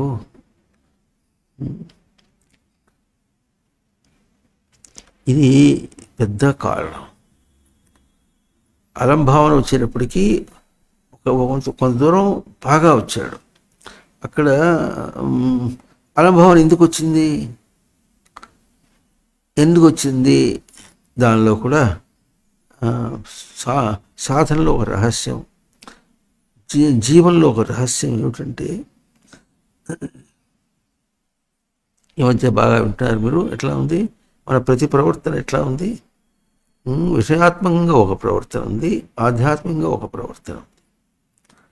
దాన్ని మానుష చర్య ఒకటి, మానుషం అంటే సాధన చర్య ఒకటి, విషయాత్మకమైనటువంటి పోకడ ఒకటి. ఈ రెండింటిలో ఎక్కడికక్కడ ఇది వేరు అది వేరు. ఆ రెండు కూడా నెవర్ కంపారబుల్.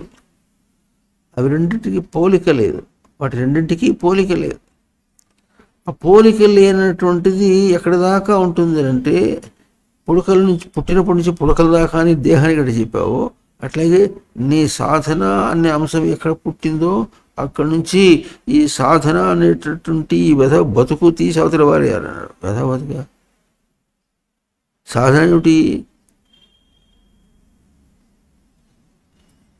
ఏం ఘనకార్యం చేసామని చేసిన పని ఏదో అయ్యవారం గారు ఏం చేస్తున్నారంటే చేసిన తప్పు దిద్దుకుంటున్నారట. మనకు తెలియకుండానే చాలా పేరుకుపోతాయి. ఎంతో పని చేస్తూ ఉంటుంది కంప్యూటరు, మొబైల్, దాన్ని క్యాచీ ఫైల్స్ అంటారు కొన్ని. అది అప్పుడప్పుడు మొబైల్ ఏం చేస్తుంది, దీన్ని క్లియర్ చేయమంటుంటుంది.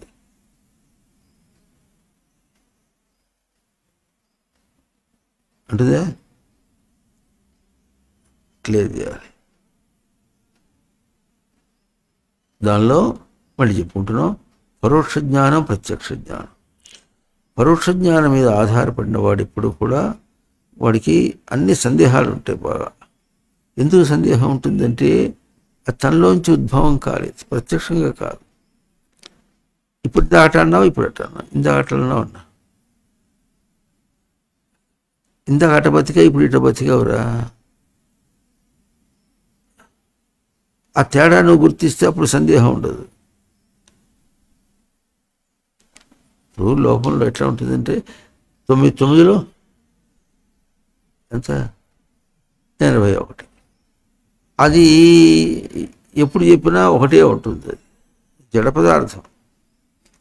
కానీ ఒక మనిషి యొక్క తీరుని చెప్పాలంటే, నేను గురించి చెప్పాలంటే అది ఎట్లా ఉందంటే, ఎక్కడెక్కడ ఏ ఏ ప్రవృత్తిలో ఎవరెవరు ఎట్లా ప్రవర్తించారో అని దానిలో పోల్చుకోవాలంటే, ఆ నేను యొక్క స్వరూపాన్ని గ్రహించడం, ప్రవర్తనలు చూడు వాడు గ్రహించలేకపోతున్నారా గ్రహించడం అనేటటువంటిది కూడా మనకు కనిపించినటువంటి, ఎప్పుడు కూడా అది ప్రత్యక్ష స్వరూపం, పరోక్ష స్వరూపం కాదు.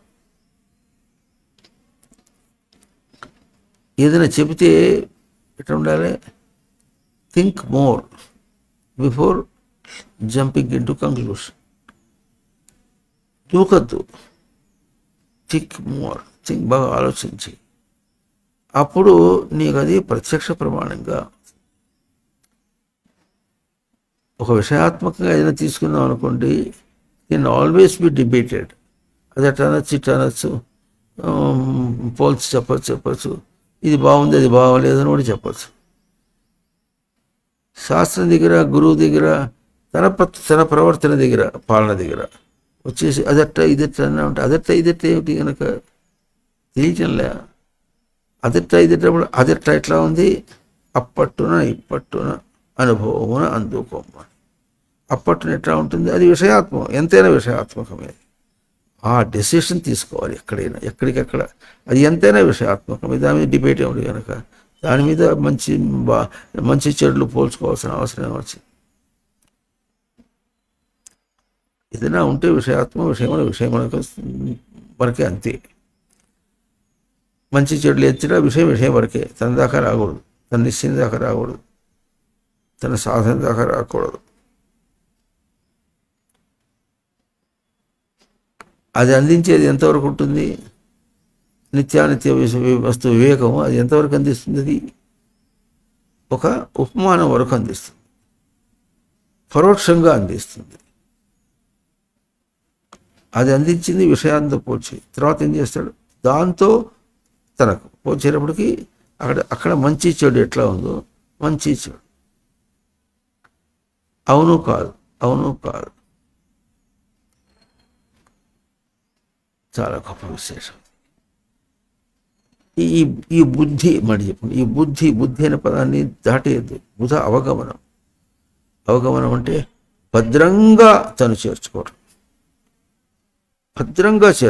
ఈ బుద్ధి నీకు ఉండాలి. ఇది భద్రంగా చేర్చుకోవటం మరి చెప్పుకుంటున్నాం. బుద్ధి అనే పదానికి, బుద్ధి అంటే బుధావగమని కాదు, ఇట్లా భద్రంగా చేర్చుకోవటం. నీకు భద్రంగా చేర్చుకో.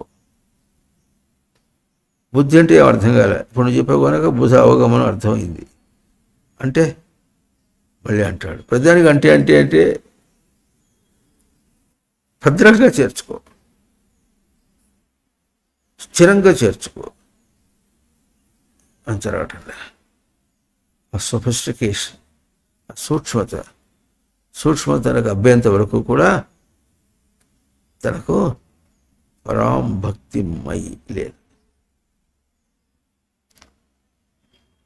పాలన చేయలేవు నువ్వు. పాలన ఎవరు చేయాలి, తానే. బయట వాళ్ళ పాలన చేస్తే ఎట్లా ఉంటుంది, తీరు అది వేరే. దాన్ని పాలన చేస్తే ముక్తి.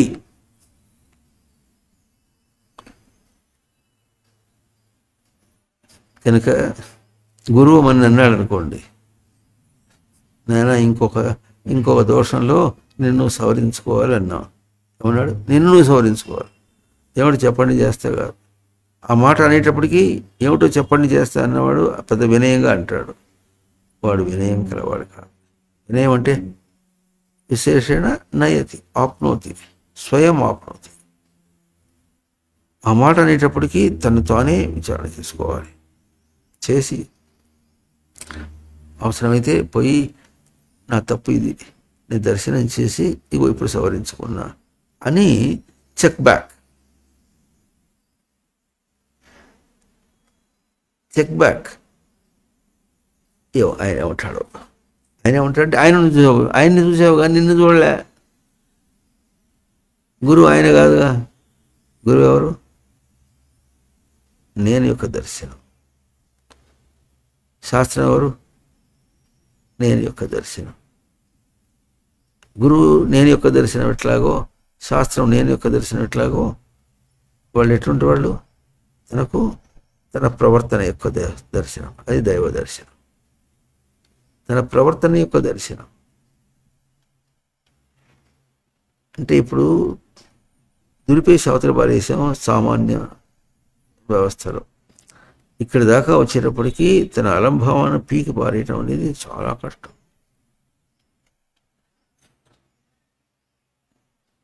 మీరు ఎప్పుడైనా చూసారా?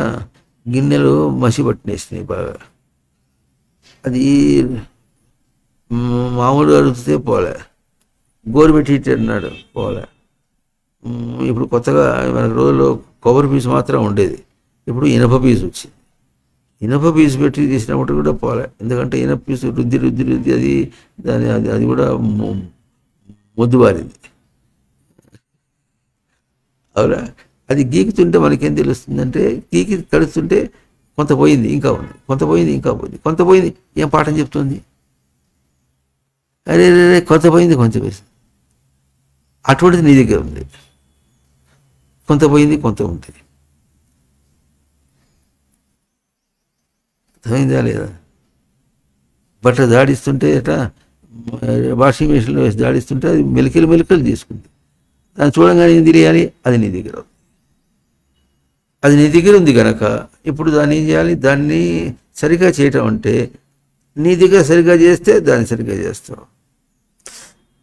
మన మాట తన తెలివితో దాన్ని సరిగా తీసుకోవచ్చు, ముడతలు లేకుండా చేసుకోవచ్చు. ఆ ఉండలు ఉండలుగా చుట్టుకుంది అని ఉండలు తీసి సరిగ్గా తీసు అని అనుకుంటున్నావు, అని దాని మీద అంటున్నావు. మళ్ళీ అది పరోక్ష జ్ఞానం. అక్కడ ఎట్లా ఉంటుంది? అటువంటిది తన దగ్గర ఉంటుంది. అలం భావన తన దగ్గర ఉంది. ఆ తన దగ్గర ఉంది కనుక నీ దగ్గర ఉండేదాన్ని దాన్ని ఎట్లా తీసేయాలో ఎట్లా చేస్తున్నాడు? దాని మీద ప్రయోగం చేసి చూస్తున్నాడా? తనకు ముందు తెలివి ఉండి ప్రయోగం చేస్తాడా? దాని మీద ఉండి ప్రయోగం చేస్తున్నాడు. మళ్ళీ అది పరోక్షం. పరోక్ష జ్ఞానం ఎట్లాగో పరోక్ష ప్రయోగం. పరోక్ష ప్రయోగంలో ఏమవుతుంది? పరోక్షంగా అది సరిగ్గా సరిగిపోయింది అనుకుంటే తృప్తి. అది మళ్ళీ ప్రత్యక్ష ప్రయోగం రాలేదు. అది చేసేటప్పుడు ఎట్లా ఉంది? ఇటువంటిది తన దగ్గర తను తానుగా అవగాహన చేసుకోవటంలో ఇటువంటి ముడతలు తను ఇట్లా అల్లుకుంటున్నాడు, ఉండలు చుట్టుకుంటున్నాడు.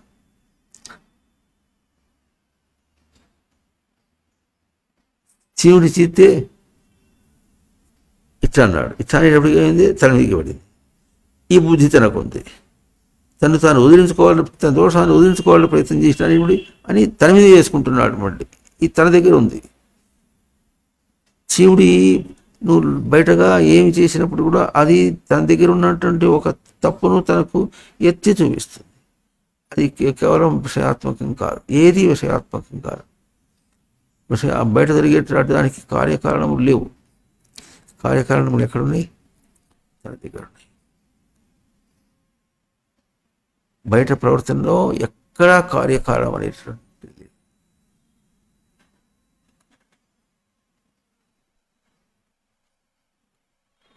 కార్యకారణం అనే మాట ఎక్కడా లేదు. దానికి స్వరూపమే లేదు. కారణము తన దగ్గరే. ఎందుకు బయటకు ఎందుకు వెళ్ళావు? నీకు తెలివి రావాల్సింది కనుక తెలివిని బయట ప్రయోగంలో దర్శనం చేద్దాం అనుకుంటున్నావు. సరే, బయట వెళ్ళినప్పుడు బయట ప్రయోగంలో చేస్తే తప్పలేదు, ఇట్లా ప్రిమిటివ్ స్టేజెస్లో. కానీ ఎందుకు పోయినావు? దర్శనం చేయడం కోసం పోయినావు. దర్శనం చేయకుండా వదిలేస్తే ఎట్లా?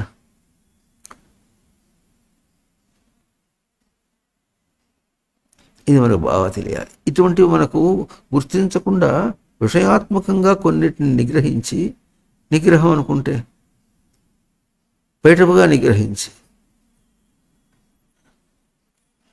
అక్కడ దాకా వస్తే పెళ్ళాన్ని కూర్చోబెట్టి ఏం చేశాడు, నువ్వు నా పెళ్ళాం కాదు, నువ్వు సచ్చిదానంద స్వరూపం అన్నాడు. బావ మఠంలో చెప్పారు కనుక ఆయన దగ్గర పోయి చెప్పేశాడు. అప్పటికి తను కూడా అవునంతే అనుకుంటున్నాడు.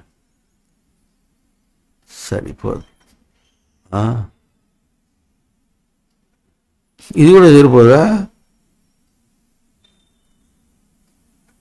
అది ప్రయోగం ఎట్లా ఉంది అంటే, తనకు పాలనగా రాకుండా ఆ మాట బాగుంది. ఆ మాట యొక్క గ్రహింపు తనకి ఎట్లా ఉంది? స్థూలంగా ఉంది. తనకు దర్శన స్వరూపంగా రాలేదు. దర్శన స్వరూపంగా వచ్చేదాకా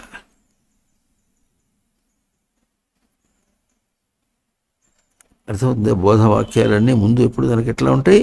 దర్శన స్వరూపంగా రావు. తనకు ఎట్లా ఉంది? ఆకర్షణగా ఉంది అంటాడు. ఆకర్షణగా ఉంటే స్మృతిలో కృషి చేయడానికి పనికొచ్చేట్టుగా ఉంది. కృషి చేయొద్దు,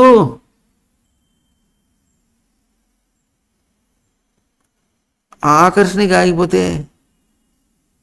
ఆగిపోయి చేస్తాడు. అబ్బావా తేరి చూడగ గురువు కాదు, తెప్పిరిల్ల గురువు కాదు.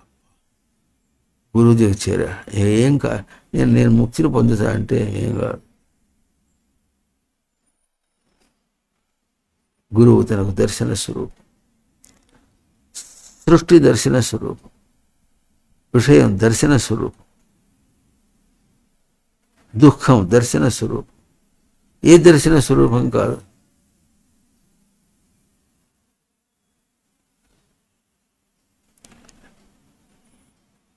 ఇప్పుడు నేనెవరు?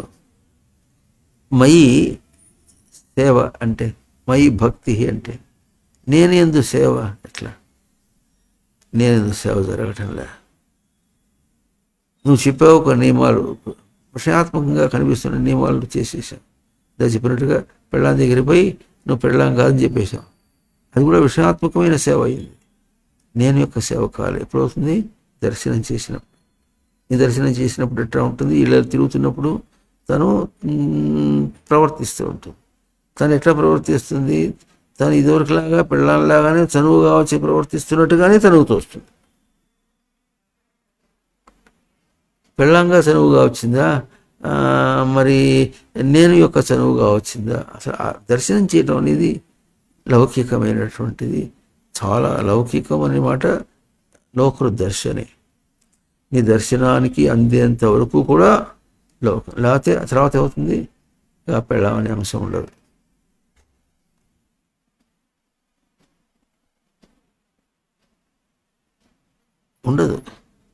బయట అంశం ఉండదు. ఎందుకు? తన దగ్గర క్షాళన అయిపోయిందిగా, ఉండదు. ఉన్నది అంటే ఇంకా క్షాళన కాలేదన్నమాట. క్షాళన అయ్యేదాకా జన్మలకి వస్తుంది. పెళ్ళామే కావచ్చు, ఇంకోటి కావచ్చు, ఏదైనా సరే. తను విసిరేశాననుకున్నప్పటికీ కూడా తను ఎత్తిపడిందంటే విషయాలని విసిరేశాననుకుంటున్నాడు, తన మీద పడుతున్నాయి. ఆమె పడకుండా ఉండేంత వరకు కూడా ఈ ముఖ్య శివుడు ఏదో అట్లా. ఇవన్నీ కూడా ఏవి కూడా బయట రూపములు కావు. మరి ఎట్లాగైతే అక్కడ ఉన్నది అదేమో దృశ్యం, తన దగ్గరే ఉంది దర్శనం ఉంది అని ఎట్లా అనుకుంటున్నాము. పదార్థం చూపించి చెప్తున్నాం ఎట్లాగో అట్లాగే ఒక సంఘటన, ఇన్సిడెంట్, ఒక చేష్ట, ఇవన్నీ కూడా దర్శన స్వరూపాలు కానీ దృశ్య స్వరూపాలు కాదు. దర్శనం అంటే తనకు తన దర్శనం. దాన్ని తన దర్శనంగా తీసుకుంటే అది ఏం చూపిస్తుంది? తనకు తన దర్శనం అంటే అక్కడ జరిగినటువంటిది తనకు తన దగ్గర తన సాధనలో తన బుద్ధిని తను అవగాహన చేసుకోవటంలో జరిగేటటువంటి అంశం చూపిస్తుంది. ఇందా చెప్పినట్టు విసిరేస్తుంటే ఎట్లయితే ముఖ్య శివుడి దేనిలో పడిందో అట్లాగే తన బుద్ధిలోంచి భావాన్ని విసిరేస్తుంటే మళ్ళీ తన మీదకే పడుతున్నాయి. అంటే ఎన్నెన్ని రూపాలను చూపిస్తుంది లోకం చూపించి. ఇంకోటి ఎట్లా ఉంటుంది? విసిరేస్తే కింద పడిపోయింది కానీ చేతికి జిడ్డు అంటుకుంటుంది. ఇంకా కడుక్కోవాలి. కడుగుతుంటే ఎట్లా ఉంటుంది? ఎంత కడిగినప్పుడు కూడా పోవటంలే. అటు ఎందుకు ఉంది, పోవటంలో ఎందుకు ఉంది అంటే లోపల దోషం వల్ల ముఖ్య జీవుడు అటు దోషంలో వచ్చింది. కానీ వాడు అది లోపల దోషము మొత్తానికి పోవట్లేదు. అట్లాగే తన లోపల దోషం వల్లనే తనకు ఎంత వదిలించుకున్నా పోవటంలే.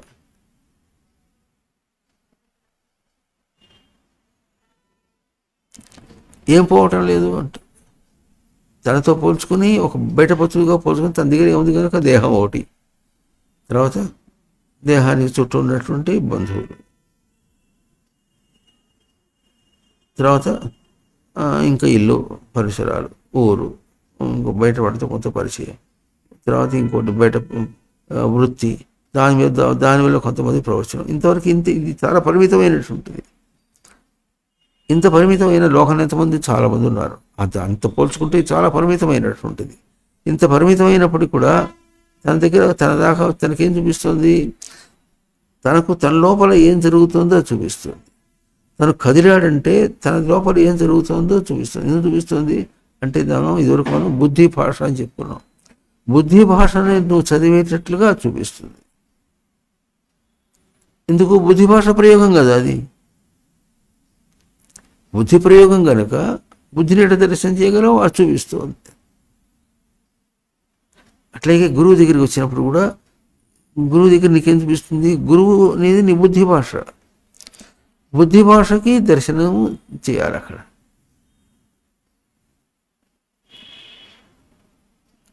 గురువు బయట కాదు, ఏది బయట కాదు.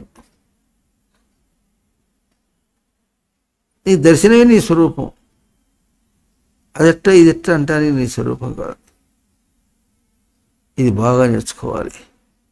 కొన్ని జన్మలు అటువంటి జీవనాన్ని గడపాలి. గబుక్కని ఏమంటాడంటే అదేమిటి అట్లున్నాడు అంటాడు. అంత వద్దని తిరిగితే లోకంలో తిరగలవా, ఏమవుతావు నువ్వు అని ఏవో మాటలు మాట్లాడతారు. నీ తేజస్సు వాళ్ళకి అర్థం కాదు. అర్థం కానప్పుడు వాళ్ళకి ఎదురు తిరిగి వాళ్ళతో వాదించవలసిన అవసరం లేదు. లోకంలో ఒక విషయంలో తను ఒక మాట అన్నాడు అనుకోండి, దాన్ని కాదని ఇంకోటి అన్నాడు అనుకోండి, ఇక అది ఎట్లన్నా పోతుంది. అప్పుడు ఏం చేయాలి? ముందు తను ఉపసంహరించుకుంటే సరిపోతుంది. అవతల పోకూడదు. ఇంకా అవతల వాడి చేతిలో పోతే వాడి ప్రవృత్తిలో ఎట్లుంటే అట్లా. లోకంలో ఎట్లా ఉంటుంది? కమాండ్ చేసైనా సరే, ధిక్కరించైనా సరే, ఆజ్ఞ ఇచ్చైనా సరే పని చేయించాలి. ఇటువంటి ఉంటుంది. దానిలో ప్రజ్ఞ చూపించాలి. ఆ తీరు వేరు, ఆ క్రమం వేరు, ఈ క్రమం వేరు. తన క్రమం వేరు. అక్కడ ప్రయోగాలు వేరు. ఆ ప్రయోగాలు ఎట్లాగా అక్కడ విషయాత్మకంగా దాన్ని ఇంకా ముందు నడిపించడం, ఇంకా చేయటం అట్లా ఉంటుంది. అందుకని సాధన ప్రవచనం దగ్గరికి వచ్చి గురువు అయినా అనుకున్న వాళ్ళకి కూడా చూపిస్తుందంటే వాళ్ళకి నేనేం చెప్పడంలే, నాకు నేనే చెప్పాడు. నేను ప్రథమ శ్రోత అని అనుకుంటాడు. గురువు శిష్యులు అనుకుంటే శిష్యునాలు ఎక్కడున్నారా నీ గురువు శిష్యులు అంటుండేవారు. వాడిని కదిలిస్తే ఎదురు తిరుగుతాడు. ఏదో మాట్లాడితే ఎదురు తిరగడం అంటే తిరస్కరించే కాకుండా ఏం చేస్తాడు? మై సబ్మిషనీస్ అని వినయంగా వస్తుంటాడు, ఏవో చెప్తుంటాడు. అక్కడి నుంచి ఎదురు తిరిగేవాడు కూడా ఉంటాడు. కనుక వాళ్ళ స్వరూపంగా చూడద్దు ఎప్పుడు కూడా. నీ స్వరూపమే ఇది. ఇట్లా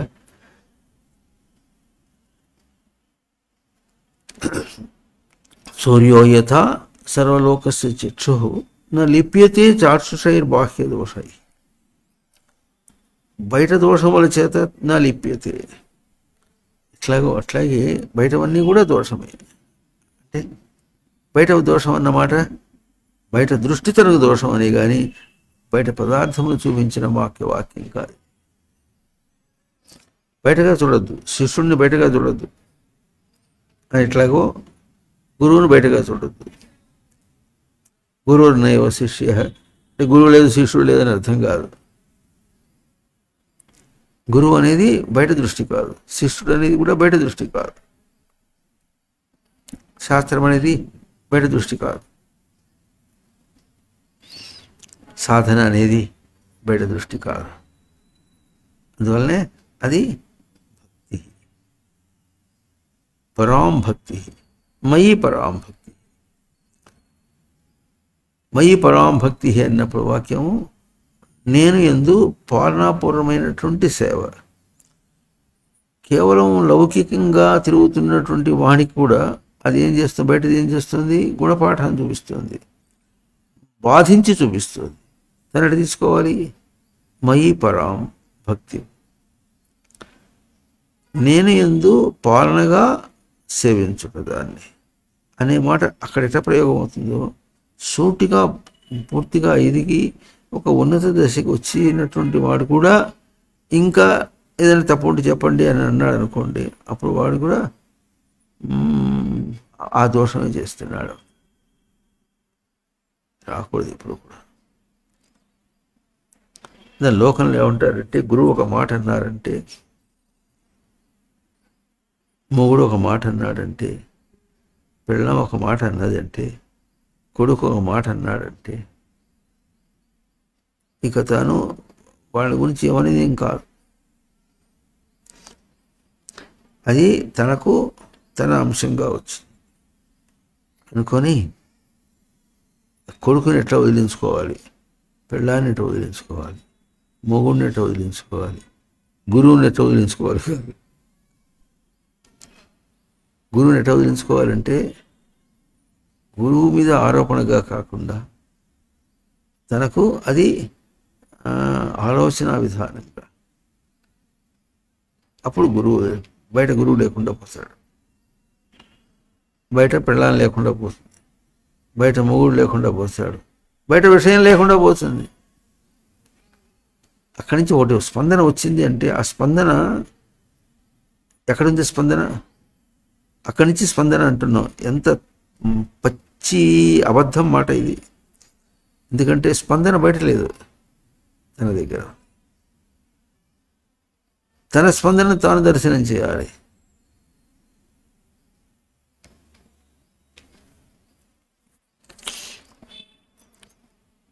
గురువు బోధ అయినా సరే, ఏదైనా సరే గురువు బోధ చేశారనుకోండి, అది తనకు బాగుందన్నా, అది తన స్పందన.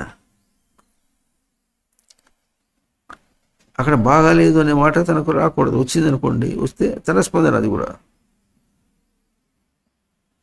తన ప్రవృత్తి తోచలేదనే మాట తెలియాలి, తన ప్రవృత్తితో పోల్చుకుంటున్నాడనే మాట తెలియాలి. అది సామాన్య సాధకులకు ఉంటే ఉండుగాక. ఎక్కడన్నా ఏమి లేకపోయినా మళ్ళీ ఇంటికి వెళ్ళింది ఇక్కడ ఇంత విన్నప్పుడు చాలా బాగుంటుంది. ఆ తర్వాత we are equally comfortable at home. ఇక్కడ ఎంత కంఫర్టబుల్గా విన్నామో ఇంటికి పోయిన తర్వాత కూడా అట్లాగే కంఫర్టబుల్గా ఉన్నాం అంటే తేడా తెలియదు మనకు. పాలనా బుద్ధి లేదన్నమాట. ఇంట్లో ఇంటి రీతిగా కంఫర్టబుల్ కాదు, ఇంట్లో తన రీతిగా చాలా తేడా. మానుష చర్య, విషయాత్మక చర్య తేడా ఎట్లా ఉంటుందో ఈ భేదాన్ని ఎంత స్పష్టంగా మనం పోషిస్తామో అంత స్పష్టంగా భక్తిమయి పరాం కృత్వా చేసిన వాడు అవుతాడు. అప్పుడు మామే వయేసేసి నేనునే పొందుతాడు. భక్తి చేసేసి అనలే, పరాం చేసేసి అనలే, సాధనను పొందుతాడు అనలే, సేవను పొందుతాడు అనలే. ఏమన్నారు? మై నేను పొందుతాడు. దానిలో కూడా దుడుకు రాకూడదు. నేను పొందుతాడనే మాట ఇప్పుడు ఎట్లా చెప్పినప్పుడు గురువు లేదన్నా, శిష్యుడు లేదన్నా, విషయం లేదన్నా, ఏది లేదన్నప్పుడు కూడా దాన్ని లేదని తిరగొట్టినటువంటిది కాదు. ఆ లేదనే మాట ఎట్లా ఉంది? తనకు తన దర్శనం. లేదన్నాడు అనుకోండి, అప్పుడు ఏమవుతుంది? లేదు అన్నదాన్ని స్వరూపంలో తన దర్శనం చేద్దాం. ఉన్నత రూపంలో తన దర్శనం చేస్తాడు. చాలా తేడా ఉంది. లేదు అన్న వాక్యాన్ని, జగత్తు లేదన్న వాక్యాన్ని ఆత్మ ఉన్నది, ఆత్మ సత్యం అన్న వాక్యంలో దర్శనం చేయాలి. అంతేగాని జగత్తు దృష్టితో కాదు, బయట దృష్టితో కాదు.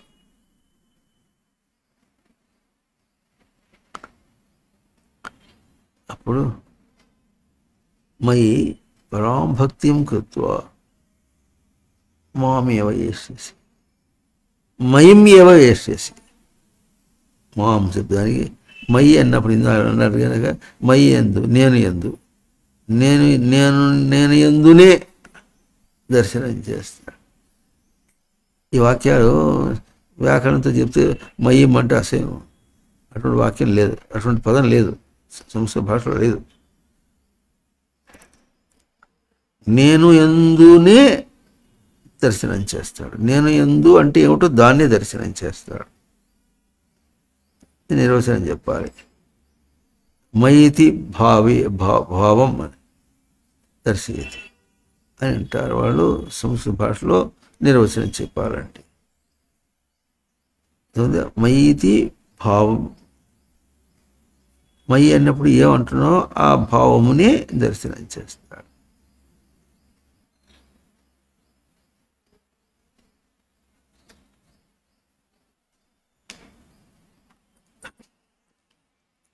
మయి నేను, నేను ఎందు అంటే నా ఎందన్నా మడిపోయింది ఇది.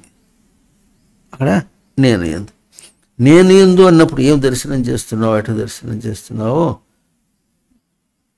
తమేవ యేష్యసి, దాన్నే పొందుతావు.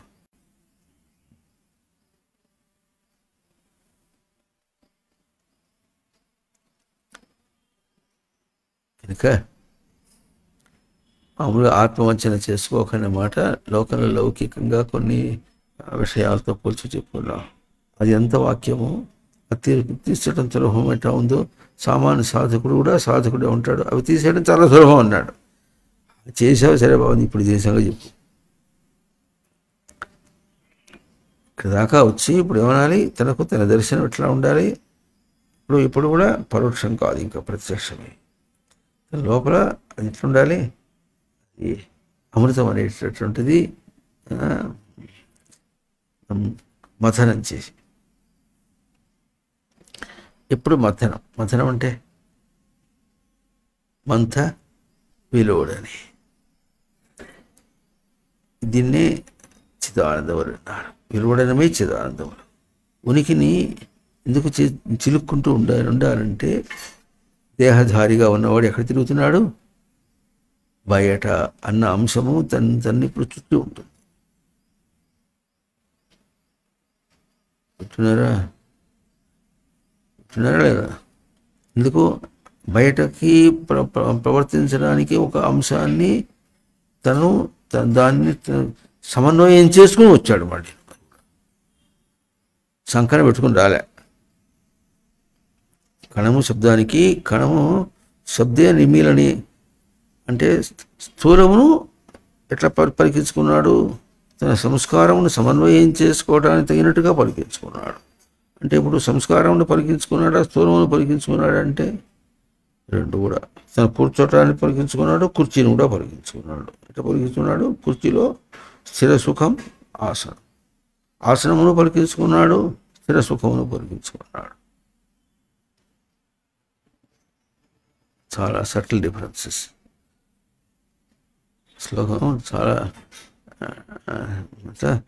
చాలా లోతుగా ఉంది, డెప్త్.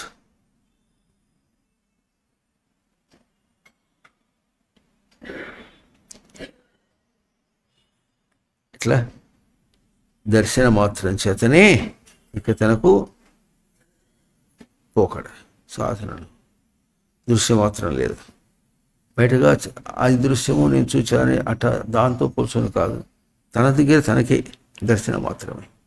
ఎందుకంటే లోపల సంచలనం చాలా జరుగుతుంది. తనకు దృశ్య దర్శన సంచలనం లోపల బాగా జరుగుతుంది. బయటది ఎట్లాగైతే దాన్ని ఏమన్నాం, అది దృశ్య దర్శనం అన్నాం. లోపలిది దర్శనం. ఈ దర్శనంలో చాలా ఉంది. ఇది చాలా ఎక్కువగా ఉంటుంది. అయితే ఎక్కువగా ఉన్నప్పటికీ, ఎంత ఎక్కువగా ఉన్నప్పటికీ ఈ క్రమం పట్టామంటే పట్టేటప్పటికి ఇది అవలీలగా వెళ్ళిపోతాడు. ఎంత దూరమైనా వెళ్ళిపోతాడు. ఆకాశంలో పోతుంటే ఎట్లుంటుంది? వేగంగా పోతుంటాడు, సునాయాసంగా పోతాడు. అనాయాసమా సునాయాసం? సునాయాసం అంటే సుష్టు, రెండు పదములు పడుతుంటారు, ఎట్లా పడతారు మొత్తానికి. కానీ ఆయాసం లేకుండా పోతాడు. ఆ పోకడ ఇస్తుండాలంటే అసలు తను పోకడం అంటే ఎట్లా ఉంటుంది? దేహం కదులుతుంది. దేహం కదలటానికి చక్కటి ఉదాహరణ మనం ఒక వాహనంలో పోతున్నప్పుడు, అది వాహనం అనే పదం కూడా బాగుంటుంది. రైల్లో పోతున్నాం అనుకోండి, నానేం కదలటం లే, రైలు కదులుతుంది. రైలు కదులుతుంటే తాను పోయినవాడైనాడు. ఎట్లాగో అట్లాగే దేహం కదులుతుంది. దేహం కదులుతుంటే తాను కదిలినవాడైనాడు. దేహం కదులుతుంది, నేను కదలటం లేదు. కానీ దేహం కదిలితే తాను కదిలినవాడైనాడు. ఇప్పుడు దేహాన్ని ఎట్లాగైతే సాధనగా కదిలించామనుకోండి, కదిలిస్తే తాను సాధనగా కదిలినవాడైనాడు. దేహమును సిద్ధంగా కదిలించామనుకోండి, తాను సిద్ధ స్వరూపంలో కదిలినవాడైనాడు. ఆ అనుభూతిని ఇస్తుంది. మనం దేహాన్ని తెచ్చుకోవడంతో కూడాను ఇందాక చెప్పినాం, కణ శబ్దే కణ నిమీలని అంటే భౌతికమనే పలికించుకొని సమన్వయం చేసుకున్నావా, సంస్కారమనే సమన్వయం చేసుకున్నావంటే బహుశా భేదం చెప్పడానికి కష్టమేమో. అట్లా ఉన్నప్పుడే ఇది చాలా ఇంకో విశేషం. బయట ఎంత తిరిగినప్పటికీ కూడా ఆ తిరుగుడికి ఉపమానం దేహం మీద కనిపిస్తుంది. దేహం మీద కనిపిస్తున్నటువంటి ఈ దీనిలో అది మళ్ళీ తనకు కేవలం బుద్ధి మీద కనిపిస్తుంది. తనలో తనకు అనే మాట. ఎందుకు? బుధ అవగమనం. అవగమనం అంటే మళ్ళీ అక్కడ రెండు దగ్గర చెప్పిన మానుషచర్య, విషయచర్య ఎట్లా ఉంటుందో బుద్ధికి రెండు. స్మృతినే తీసుకుంటుందా, విషయమునే తీసుకుంటుందా? స్మృతి తీసుకుంటుందా, విషయమును ప్రయోగం చేస్తుందా? ఇక్కడ తీసుకుని అక్కడ పోస్తుందా? ఇక్కడ తీసుకుని అక్కడ పోసినప్పుడు ఏమవుతుంది? ఇక్కడ తీసి గరిటలో తీసుకుని అవతల వాడి వడ్డించేటప్పటికి గరిటలోది ఖాళీ అయిపోయింది. మళ్ళీ ఖాళీ గరిట వచ్చి ఇక్కడ పెట్టాం. ఈ లోకంలో అట్లా ఉంటుంది. ఇక్కడ అట్లా కాదు. ఉనికిని తీసుకుని అక్కడ దాన్ని ఇవ్వటం ఉన్నప్పుడు ఉనికి దర్శనం ఉండాలి, అక్కడ ప్రయోగ దర్శనం ఉండాలి. తన దగ్గర ఉనికి యొక్క అవగమనం భద్రంగా నిలిపినటువంటి స్వరూపం. ఈ విధంగా నథింగ్ కంపారబుల్. బయటతో పోల్చి చెప్పేది కాదు, తన బుద్ధి చెప్పేది కాదు. లోపల సూక్ష్మమైనటువంటి ఏవి కూడా బయటతో పోల్చి చెప్పేవి కాదు. ఈ దర్శనం ఇది ఎట్లా ఉండాలి? చివరికి కాగా మిగగా ఎట్లా ఉంటుంది? లోకంలో ఒక నిష్ణాతుడు ఉన్నాడు. మన ఎందుకు నడవటం అనేది, నడిచేటప్పుడు ముందు కింద పడ్డాడు, ఏడ్చాడు, అంత అయింది. ఇప్పుడు నడిచేప్పుడు ఎట్లుంటాడు? అవి లేవు. ఎట్లాగో దీన్ని మనం అలవాటు అయిందని ఎట్లా అంటాము, అట్లాగే అభ్యాసం చేత తనకు స్వరూప దర్శనం అలవాటు కావాలి. అక్కడ ఉన్నది పరాం భక్తి కృత్వా చేసి, బాధ్యత ఎవరిది? తనది. ఏష్యసి వాక్యం వ్యాకరణ వాక్యం కాదు. మామేవ ఏష్యసి, పొందుతున్నావు అని ఎవరంటున్నారు? ఒక బోధ స్వరూపం ఉంటుంది. ఆ బోధ స్వరూపమును గ్రహించడం తన దగ్గరే. పొందుతున్నావు అనే మాట ఎవరో దూరంగా ఉండి తనకు బోధ చేయడం ఎట్లా ఉంటుందో, తనే బోధ చేసి తనే తీసుకున్న స్వరూపం.